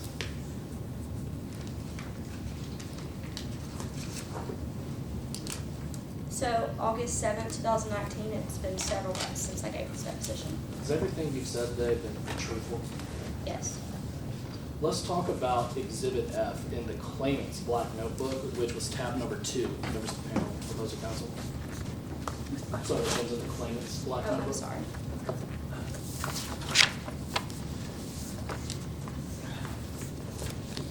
This study that you were just asked a couple questions about, did it actually study weed goblin? No, it did not. What did it study? It studied some of the ingredients in Wheat Goblin. Did it Not stu- study the product as a whole. I'm sorry. Did it study all of the ingredients? No. Were there any medical doctors involved in the study? No. Nothing further.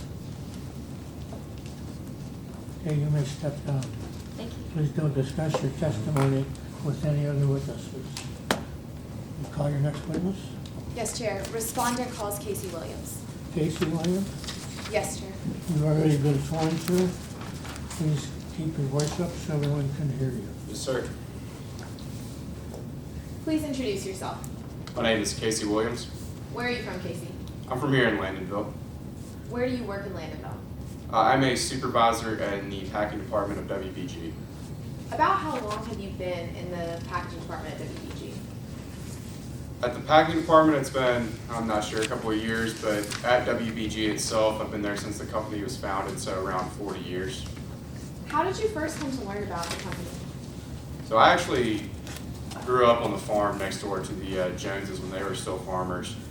And right when Jack developed WBG, he kind of introduced me, or excuse me, when he developed Weed Goblin, he introduced me to it, and I've just known about it since then. Why were you interested in working at WBG? So at the time that Weed Goblin was created, a lot of the farms around Landonville and around the country were really struggling with weeds. And my family's farm was no different. When Jack developed Weed Goblin, he shared it with my family, and as a result, our crop yields increased by, I believe it was 50% that year. And it truly was a lifesaver for my family. What is your role now with the company? Currently, I'm a supervisor in the packing department. Have you always been supervisor in the packaging department? No, so when the company was founded, there really wasn't a packing department. I've kind of worked my way up from the bottom of the company to my current position. How many employees do you supervise in the packaging department? Currently, there's around 100 employees total in the packing department. In your experience with WBG, have you had to handle the product Weed Goblin? Yeah, of course. How did you handle it? Same way that Alex handles it or any employee handles it. I mean, it got on my skin, my clothes, just like hers. How long have you been working with the Weed Goblin product about in total? 40 years total. Has your interaction with Weed Goblin ever caused you to be concerned about your health in any way? Objection, Chief Arbitrator. She's asking for an expert opinion. She cannot make the correlation that his health has anything to do with his exposure to Weed Goblin. He can speak to his own health, but he cannot make the argument for causation. Response? Yes, I was just asking if he has had any concern about his own health. I wasn't asking him to make a medical expert opinion or anything. Overruled. You may ask. Thank you, Chair. Could you please repeat the question? Yes. Has your interaction with the Weed Goblin product over those about 40 years, you said, ever caused you to be concerned about your health? No, I've never had any health concerns. When you worked in the packaging department as an employee, did you have to wear any uniforms? No, we could wear whatever we wanted. I Do- mostly wear, I'm sorry, go ahead. I mostly wore like old clothes and stuff like that. Do any of your employees in the packaging department have to wear uniforms now? No, I think it's been stated previously here today that there's 100 employees in the packing department. About half of those employees choose to wear the coveralls, which would be the only uniform thing that anyone wears there. Are those coveralls and gloves required? No, they're completely optional. Who pays for those coveralls and gloves? WBG provides the coveralls for any employees that want them. Who cleans the coveralls and gloves? WBG. Who stores the coveralls and gloves? WBG. Are employees docked any pay for putting on and taking off the coveralls and gloves? No, they're not. Are employees required to make any payments in order to have access to the coveralls and gloves?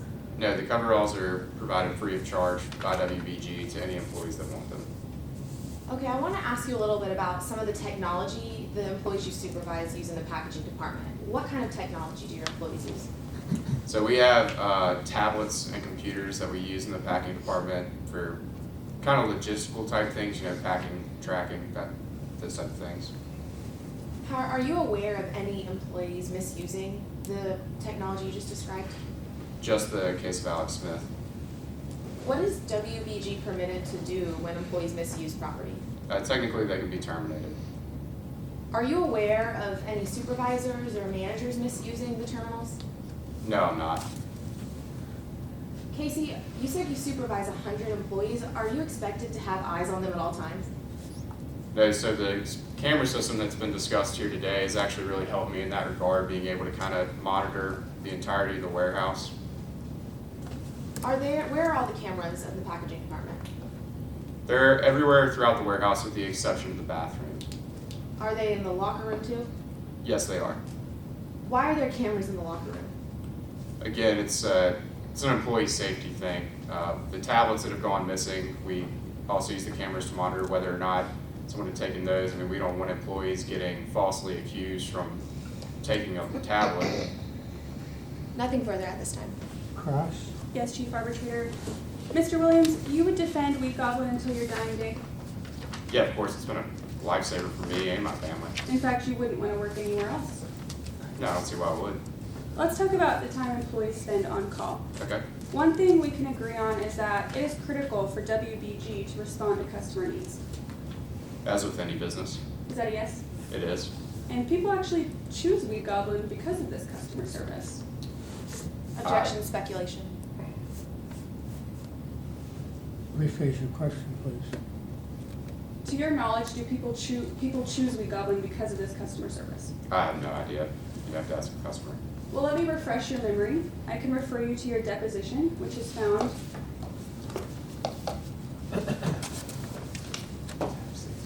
top 6 of the respondent's binder.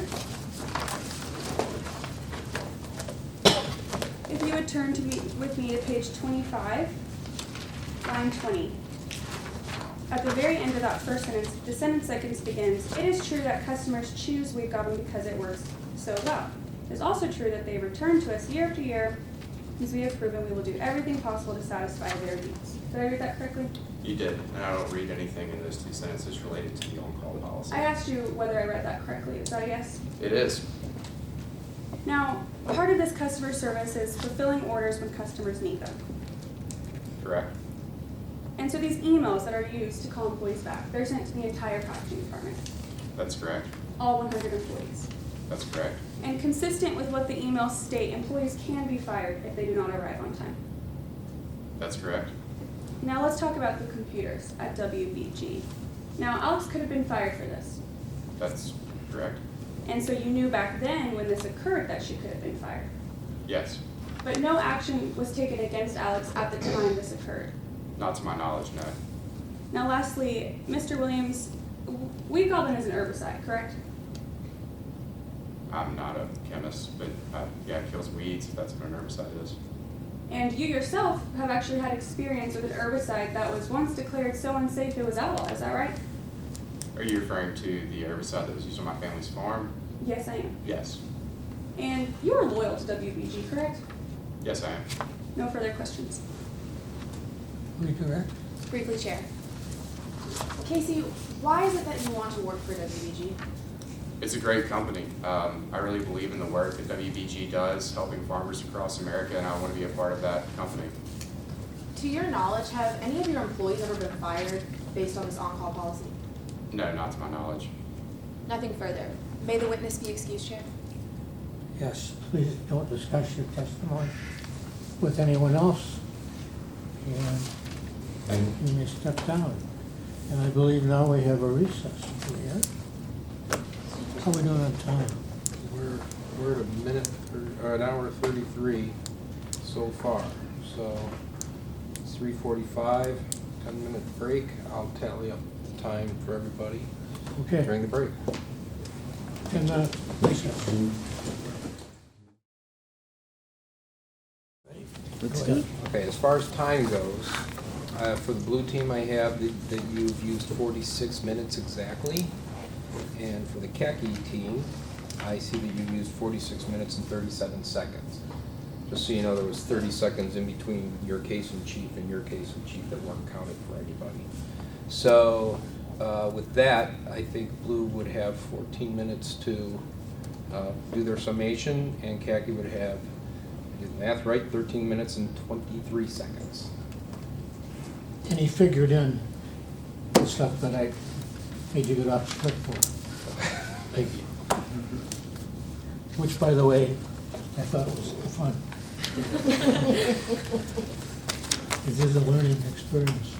And you're all gonna learn a whole lot more before you leave here today. Is the respondent ready? This is one of the weird things here, is the respondent goes first. All right, so Jordan 1 or 2, whatever you are. Jordan 1, 2, whichever. Okay, you ready to go? Yes, Mr. Okay, Chairman. keep your voice up, please. Thank you, Mr. Chairman. Members of the panel, Mr. Chairman, this is a case about perspective. Think back to when Elizabeth talked to you when we first got in the room this afternoon. She told you to imagine yourself standing at the base of a waterfall. And I know given the snow falling down outside, it might be a little hard to think about standing at a waterfall on some island somewhere. But doing so really helps put this case into perspective. Because when your friends are telling you to climb to the top and jump off into the pool of water, you think they're crazy. You say, there's no way I'm jumping off that. I'm gonna hit the rocks. Because from where you're standing, it doesn't look safe. But you decide to climb up there anyway. And when you look down, you see that you're not gonna hit the rocks. You're gonna land into a pool of water. Because once you got to the top, you saw things clearly. Unfortunately for Ms. Smith, she doesn't have the same perspective that Jordan Jones does, that Casey Williams does, because her perspective is limited. It's limited because she's only been at the company for a few years. She's only had one job the entire time she's been here. Now, the claimant said today the WBG is all about greed, power, and control. And as you know, the claimant had the burden of proof. It's not a high burden, it's just a preponderance of the evidence. That's 50% and a feather.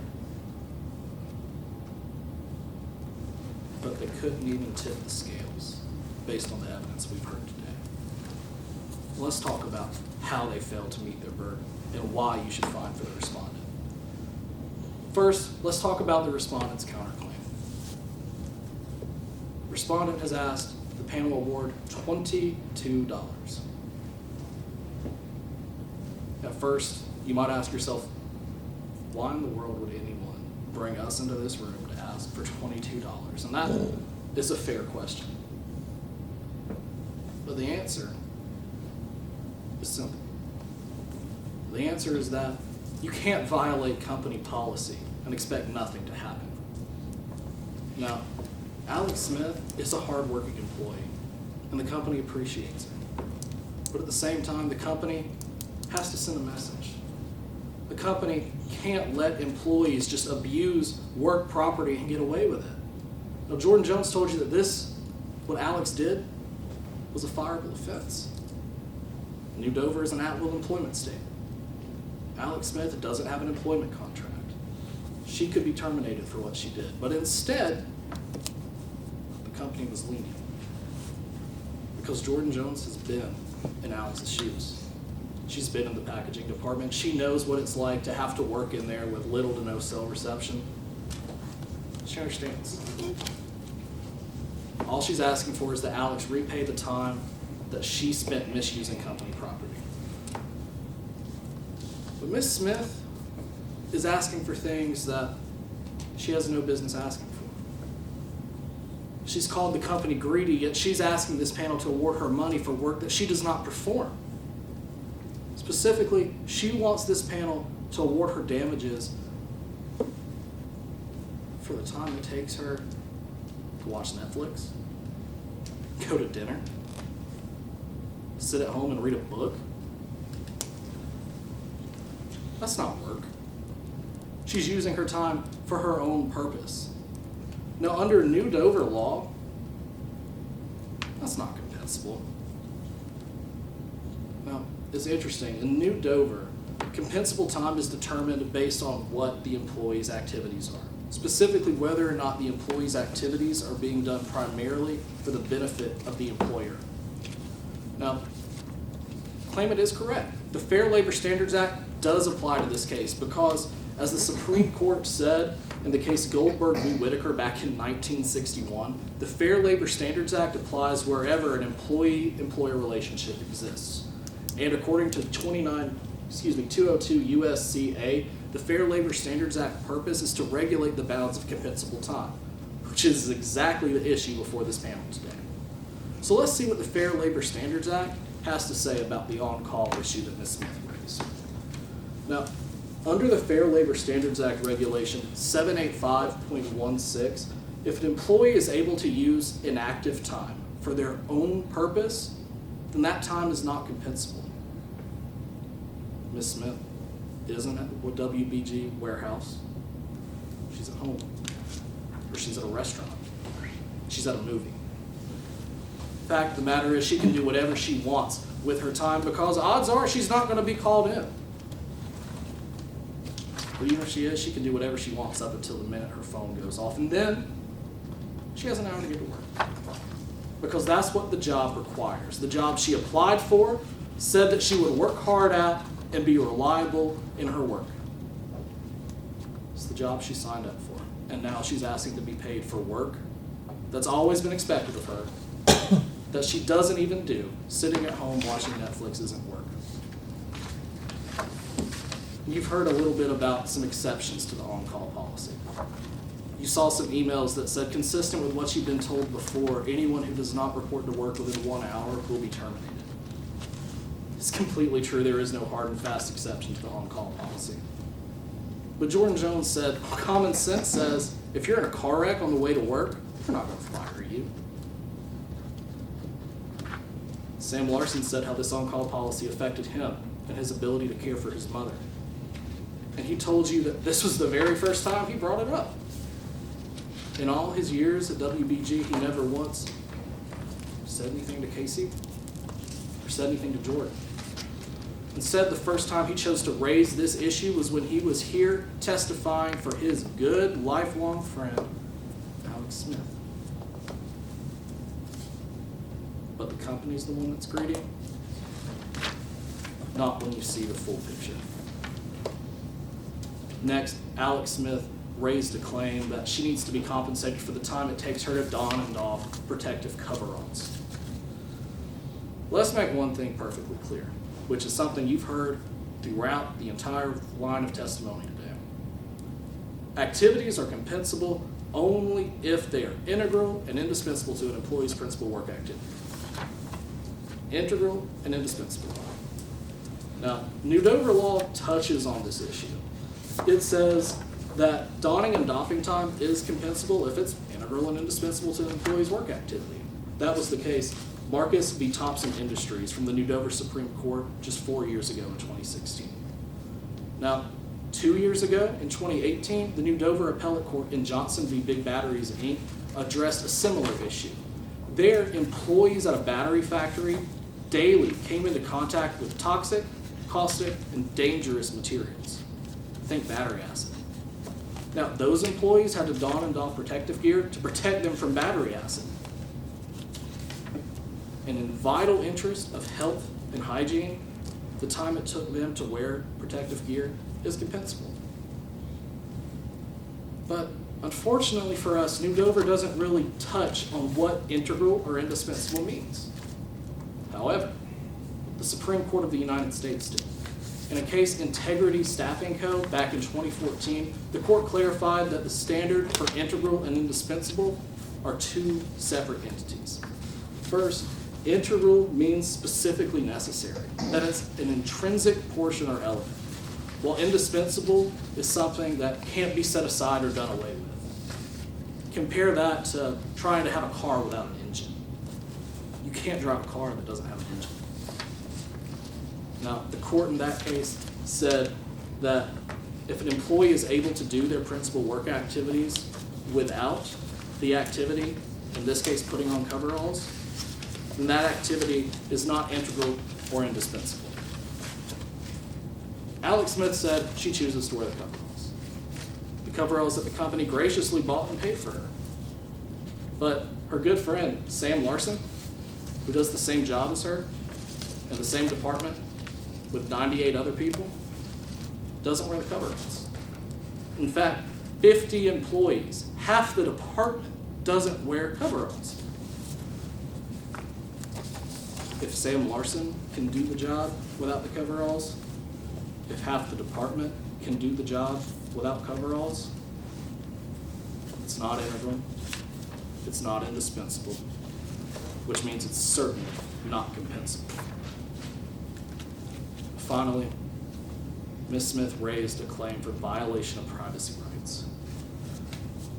In New Dover, it's completely true that employees and citizens in general have a constitutional right to privacy in the workplace. However, in Joe v. Data Inc. back in 2010, the New Dover Supreme Court clarified that employees can modify that right through an agreement with an employer. That's That's what happened here. You saw the agreement, Exhibit J. That agreement said that the cameras are going up, gave them time to raise concerns, said anyone who continues to show up to work agrees to be bound by the policy. Alex never raised a concern about the cameras until months after they went up. Every single day she went in, did her job, all while being recorded.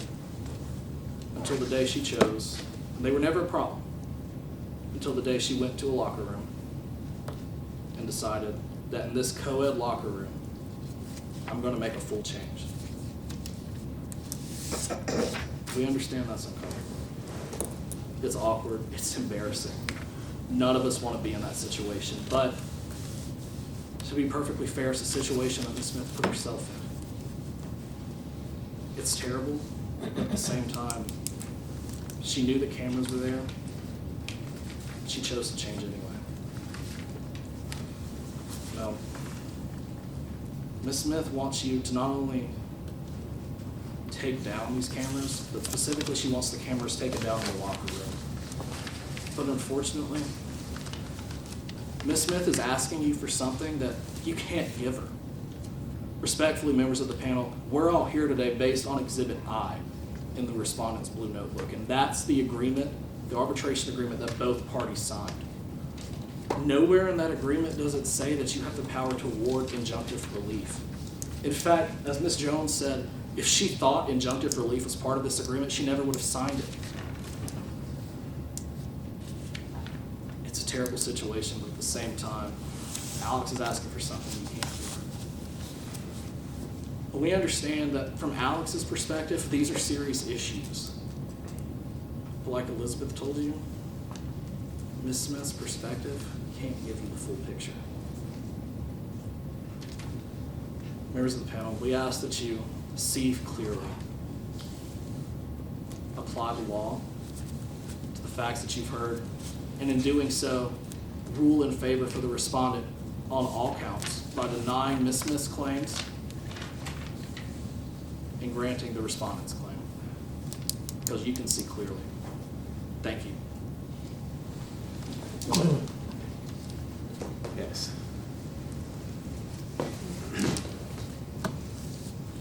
Chief Arbitrator and members of the panel, again, my name is Drake Pamilton, alongside my co-counsel, Patricia Cabrera, and we represent Ms. Smith in this case, the claimant.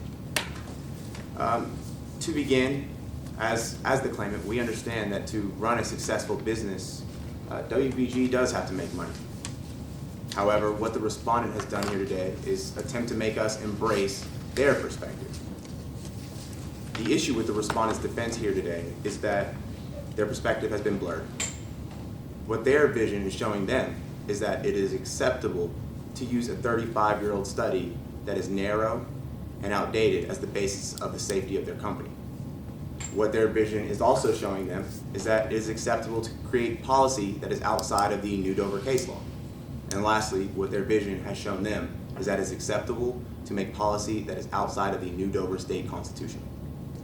What this case is about greed, power, and control. And members of the panel today, you have the ability to correct the power imbalance that has been taking place at WBG for a very long time. To move into Ms. Smith, or to the first half of Ms. Smith's lost wages claim, which is for Ms. Smith to be compensated for the time that it takes for her to put on and take off protective gear. The New Dover law states that employers are obligated to provide their employees a safe workplace.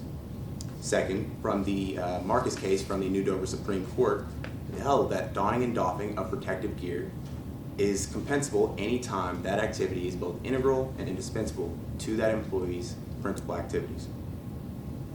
What we heard here today is that WBG did commission a study 35 years ago, and that it tested for cancer, which was the second leading cause of death in the United States. And we have to make a decision here today whether to applaud them for this or to recognize that there are many other illnesses that could also be harming their employees and their consumers. The respondent has cited to Johnson versus Big Battery, and the case that we are dealing with here today is easily distinguishable. No, we are not talking about battery acid that might burn through your skin immediately. What we are talking about is something that which has been cited, which has been confirmed from the 2018 meta-analysis, that the health risks that are presented within this product would not be immediate, but instead subtle and cumulative. In essence, WBG is using a 35-year-old study and ignoring the 2018 study that we have brought here with us today that clearly states direct contact with unprotected skin should be avoided.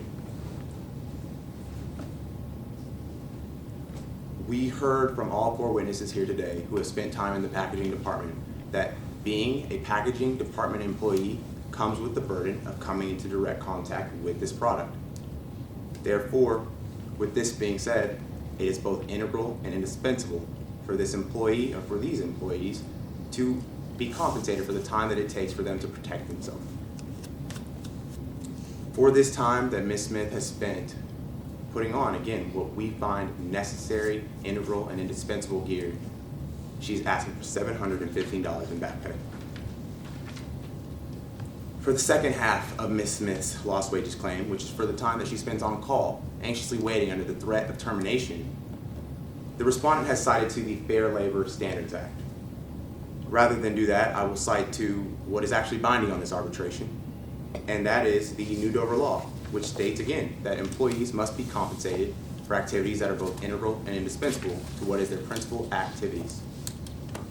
From the Gordon case from the New Dover Supreme Court, this case held that the critical question for a given period of time is whether that time is serving the employer's interest or the interest of the employee. What we heard today was that no one other than Ms. Jones knew that there was exceptions to this on-call policy. We did not hear that from Ms. Smith. We did not hear that from Mr. Larson. What we did hear is that having all 100 employees on call was beneficial to WBG. We also heard that having the employees be able to show up within 1 hour was also beneficial to WBG. And most importantly, what we heard today was having these employees stay ready to come in and work competently and safely while not at work was a benefit to WBG. In its entirety, this is not just a few days, this is weeks at a time, and these employees do not know how long that they will be called in or what time they will be called in. We heard testimony today that this growing season and this on-call policy was critical to the survival of WBG. For this time that Ms. Smith and her colleagues have spent anxiously waiting by the phone at the beck and call of their employer, Ms. Smith is asking to be recompensated in the fair amount of $16,896. For the last claim, which is for the violation of Ms. Smith's privacy rights while in the workplace, the New Dover Constitution states that yes, an employer does have the ability to limit an employee's privacy rights while in the workplace. However, this limitation must be based on an agreement between the employer and the employee. What we saw today was that there was no agreement.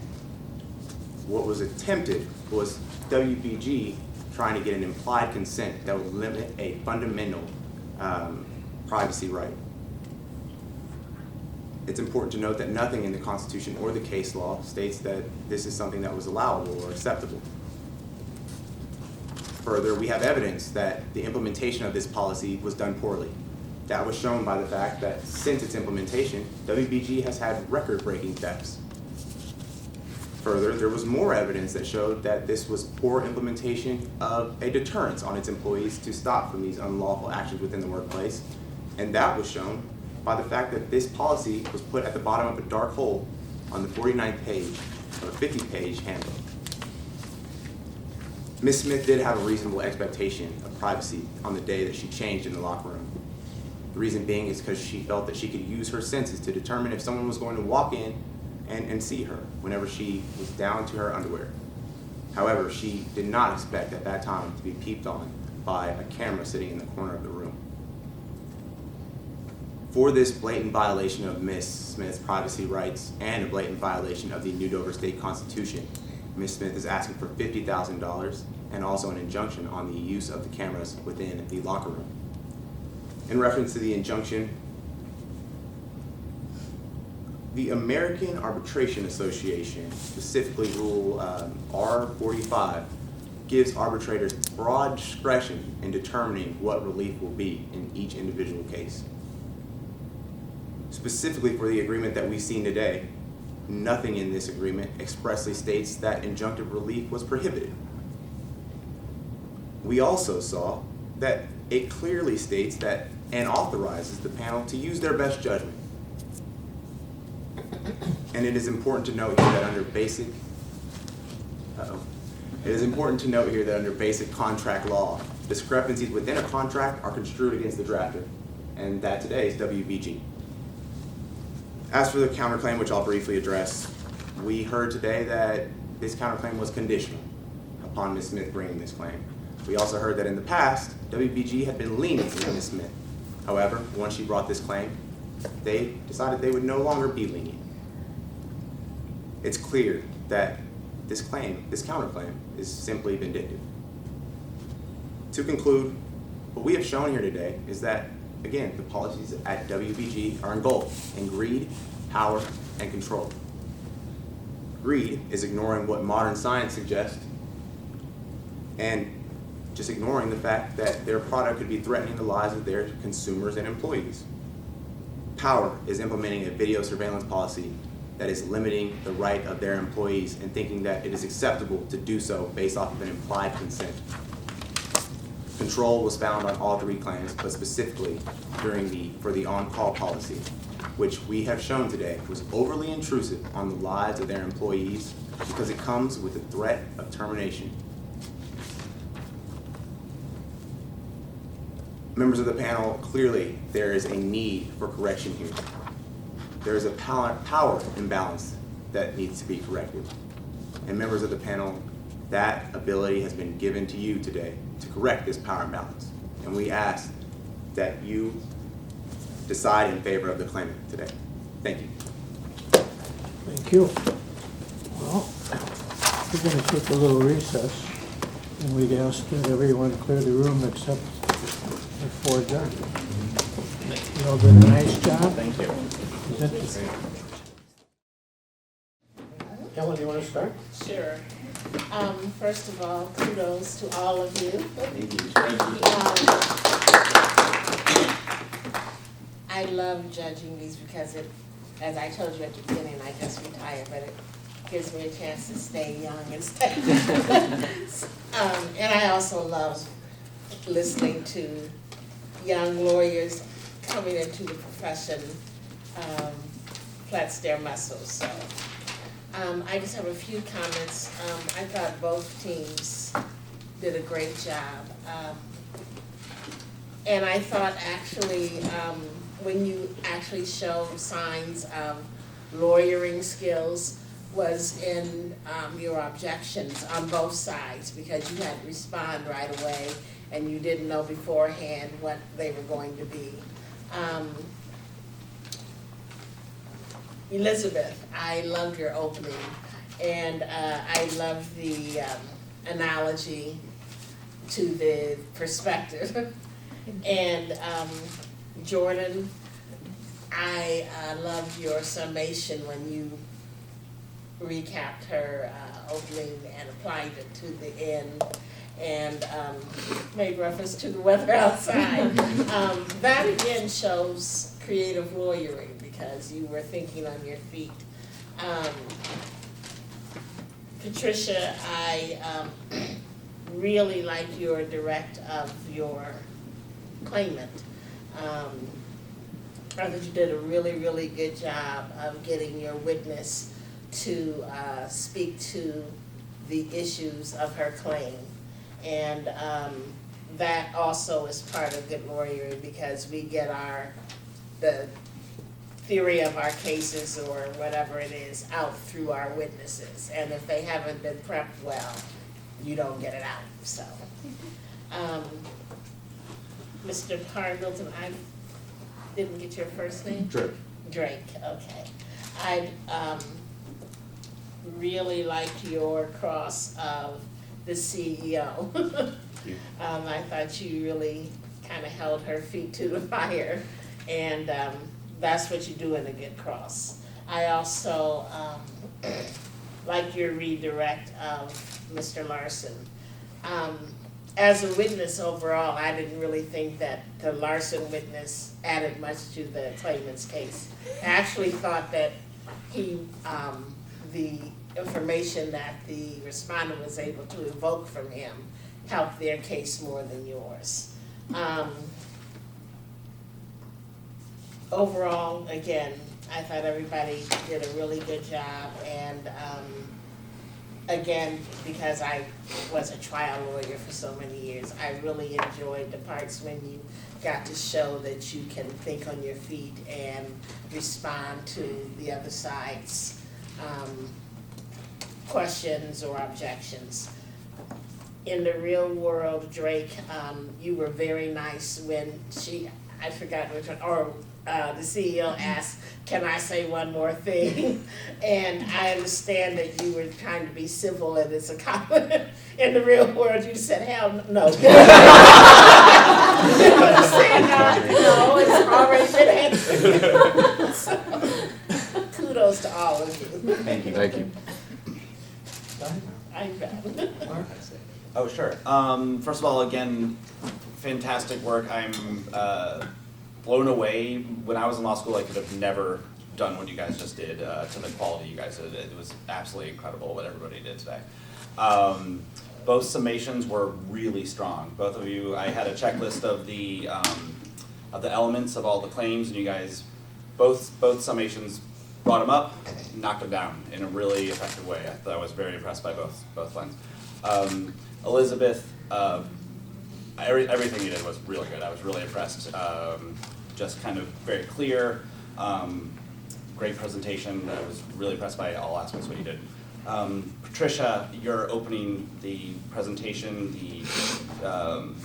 just the quality of your presentation was really very, very strong. So again, thank you guys. Did a really wonderful job. Yes. Well, at the risk of repeating what's been said, you all were excellent. I love doing the final competition because this is the best of the best. And it's always great to see how well prepared you are, that you know the law, that you know how to address witnesses. I want to give a shout out to the witnesses. It's very important that you are prepared for this, and you knew the case very well.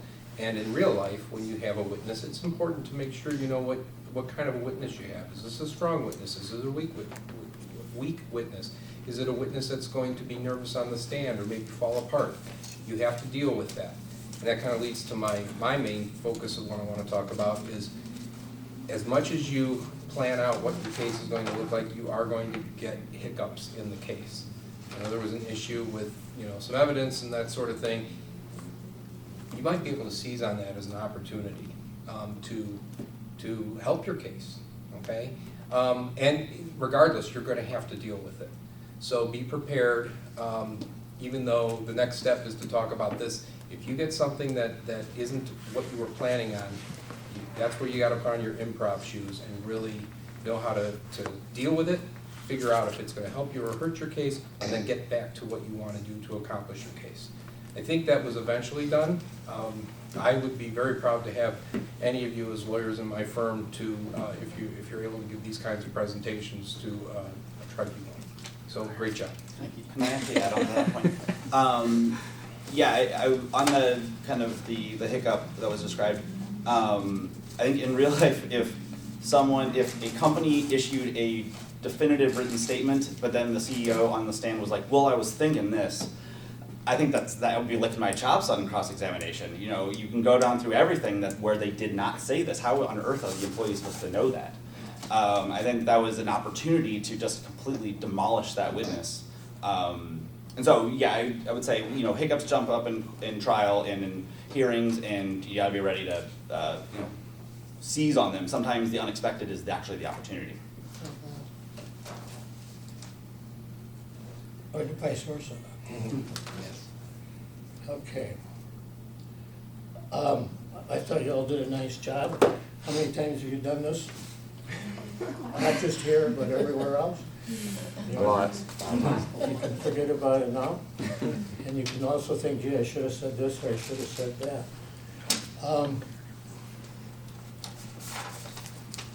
I took a few notes. I know, right when you started, Patricia, when you did your direct, you said, we know each other, but tell us something about yourself. You don't have to say we know each other. Just tell us something about yourself, and they'll maybe object because they don't want to give you free rein of what you're gonna say. They want to be more specific. That bugged the hell out of me, because that is not in our books. You talked about page 30, and the big part, which says direct contact, is not with that. If you go look at your thing, and I can't believe you didn't see that. Look at number 9. And page 30 is the top for what you're talking about right there. Is not page 30, is it? The highlighted portion is from page 30. But it doesn't, the whole thing doesn't match because the 3 names at the bottom are a half page. I can't even find it. Okay, what page? Okay, wait a second. That's page 30. That says page 30 at the top. See it? It's got nothing to do with all of that stuff. Okay? I noticed that some of my colleagues were looking all over trying to find that too. So be careful what you put in your exhibits. Okay? Thank you.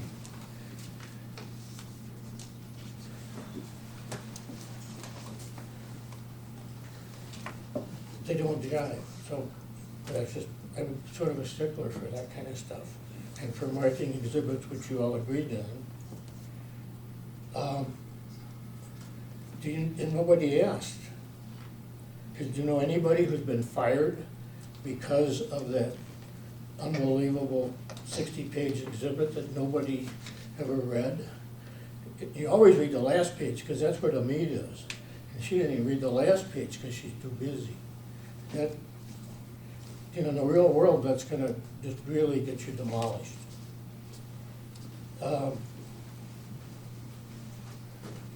this, maybe y'all gonna help me, because I took notes here, and one of my notes says, good cross regarding not talking about taking off clothes.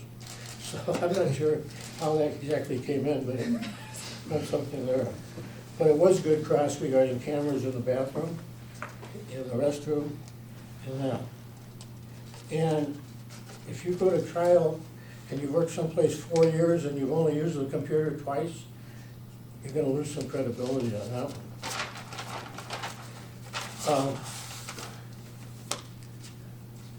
Jake, you came back strong. When the witness, you're done questioning the witness, he says, I'd like to say one more thing, and you say no. Because it's not gonna be in your best interest. But then what happens after that? On redirect, you go clear it up, but you don't do it for him, okay? No one asked, there was a 35-year study on the weed no more or whatever it is. Nobody asked if anybody had been found or documented to have any kind of health problems since the 35 years have happened, and people have lived there for many years. You don't lose sight of the forest for the trees.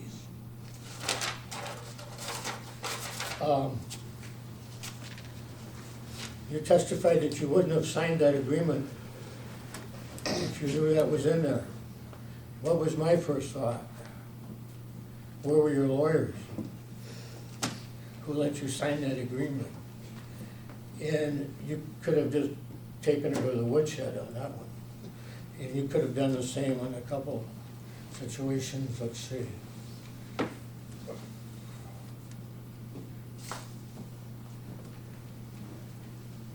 The plaintiff asked quickly. I let you go, I asked a couple questions, I let you go a little stronger. Because as far as I was concerned, and we've talked about it, that was some of the best stuff we had. Because that showed you how you had to think, how you had to respond, and it wasn't from your canned work that you've been working on for all these months. And that was what was good, and that's why we let you go, and that's why he gave you time when he did it. He's one of the best timekeepers we've ever had. But you don't say, I wouldn't have signed it if I knew that. Do you all have any questions of us? Now's your time. I have a question. Yes. I'm still a little bit confused as to how this document is not in our evidence. It is in your evidence, but not that one. It's Exhibit F. It was in the claimant's binder. It's just a copy of it. But it's not one page. Yeah, I think the argument is that you've got part of one page, and then what's highlighted is part of another page.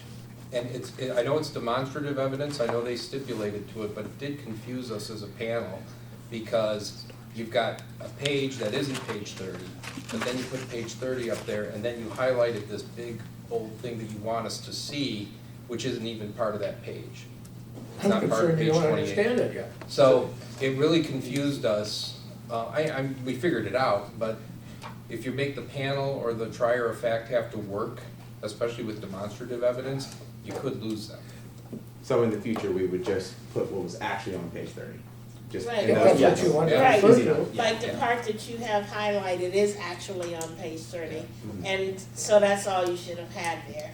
And I might not have stipulated to it on your side, because you could say it's demonstrative, but it's sort of misleading as to what that document really does and says on that page, so. And the other thing, which I did not mention, is when you have a witness look at an exhibit, the exhibit is either marked, first of all, anything you look at's gotta be identified. It's either admitted or it's marked. And you've got to say, if something will refresh your recollection, or will you look at this and say to the prior fact, witness is looking at exhibit number so-and-so, page so-and-so. You just sort of went to it. And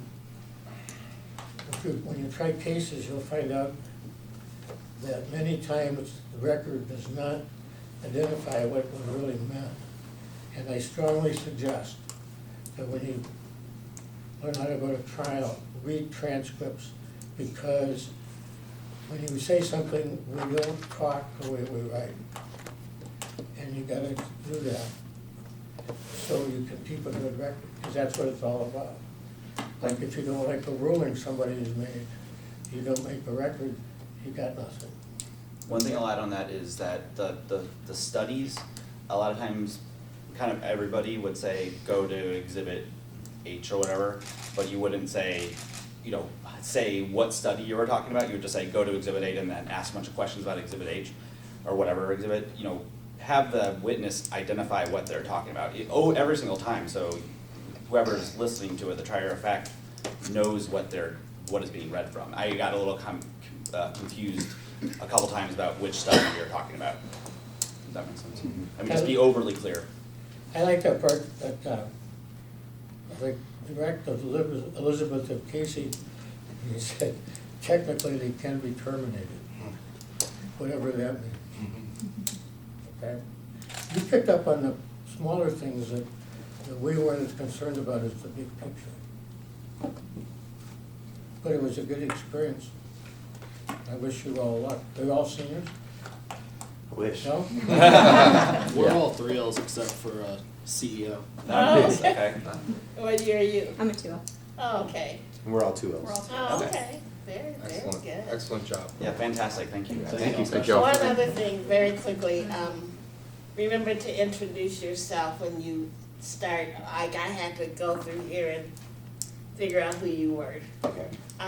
And yours, you introduced yourself and Patricia did, but the boys didn't.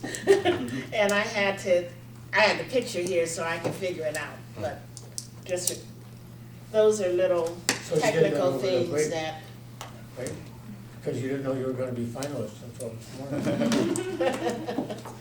good place for that. Well, thank you so much. Thank you all very much. Thank you so much.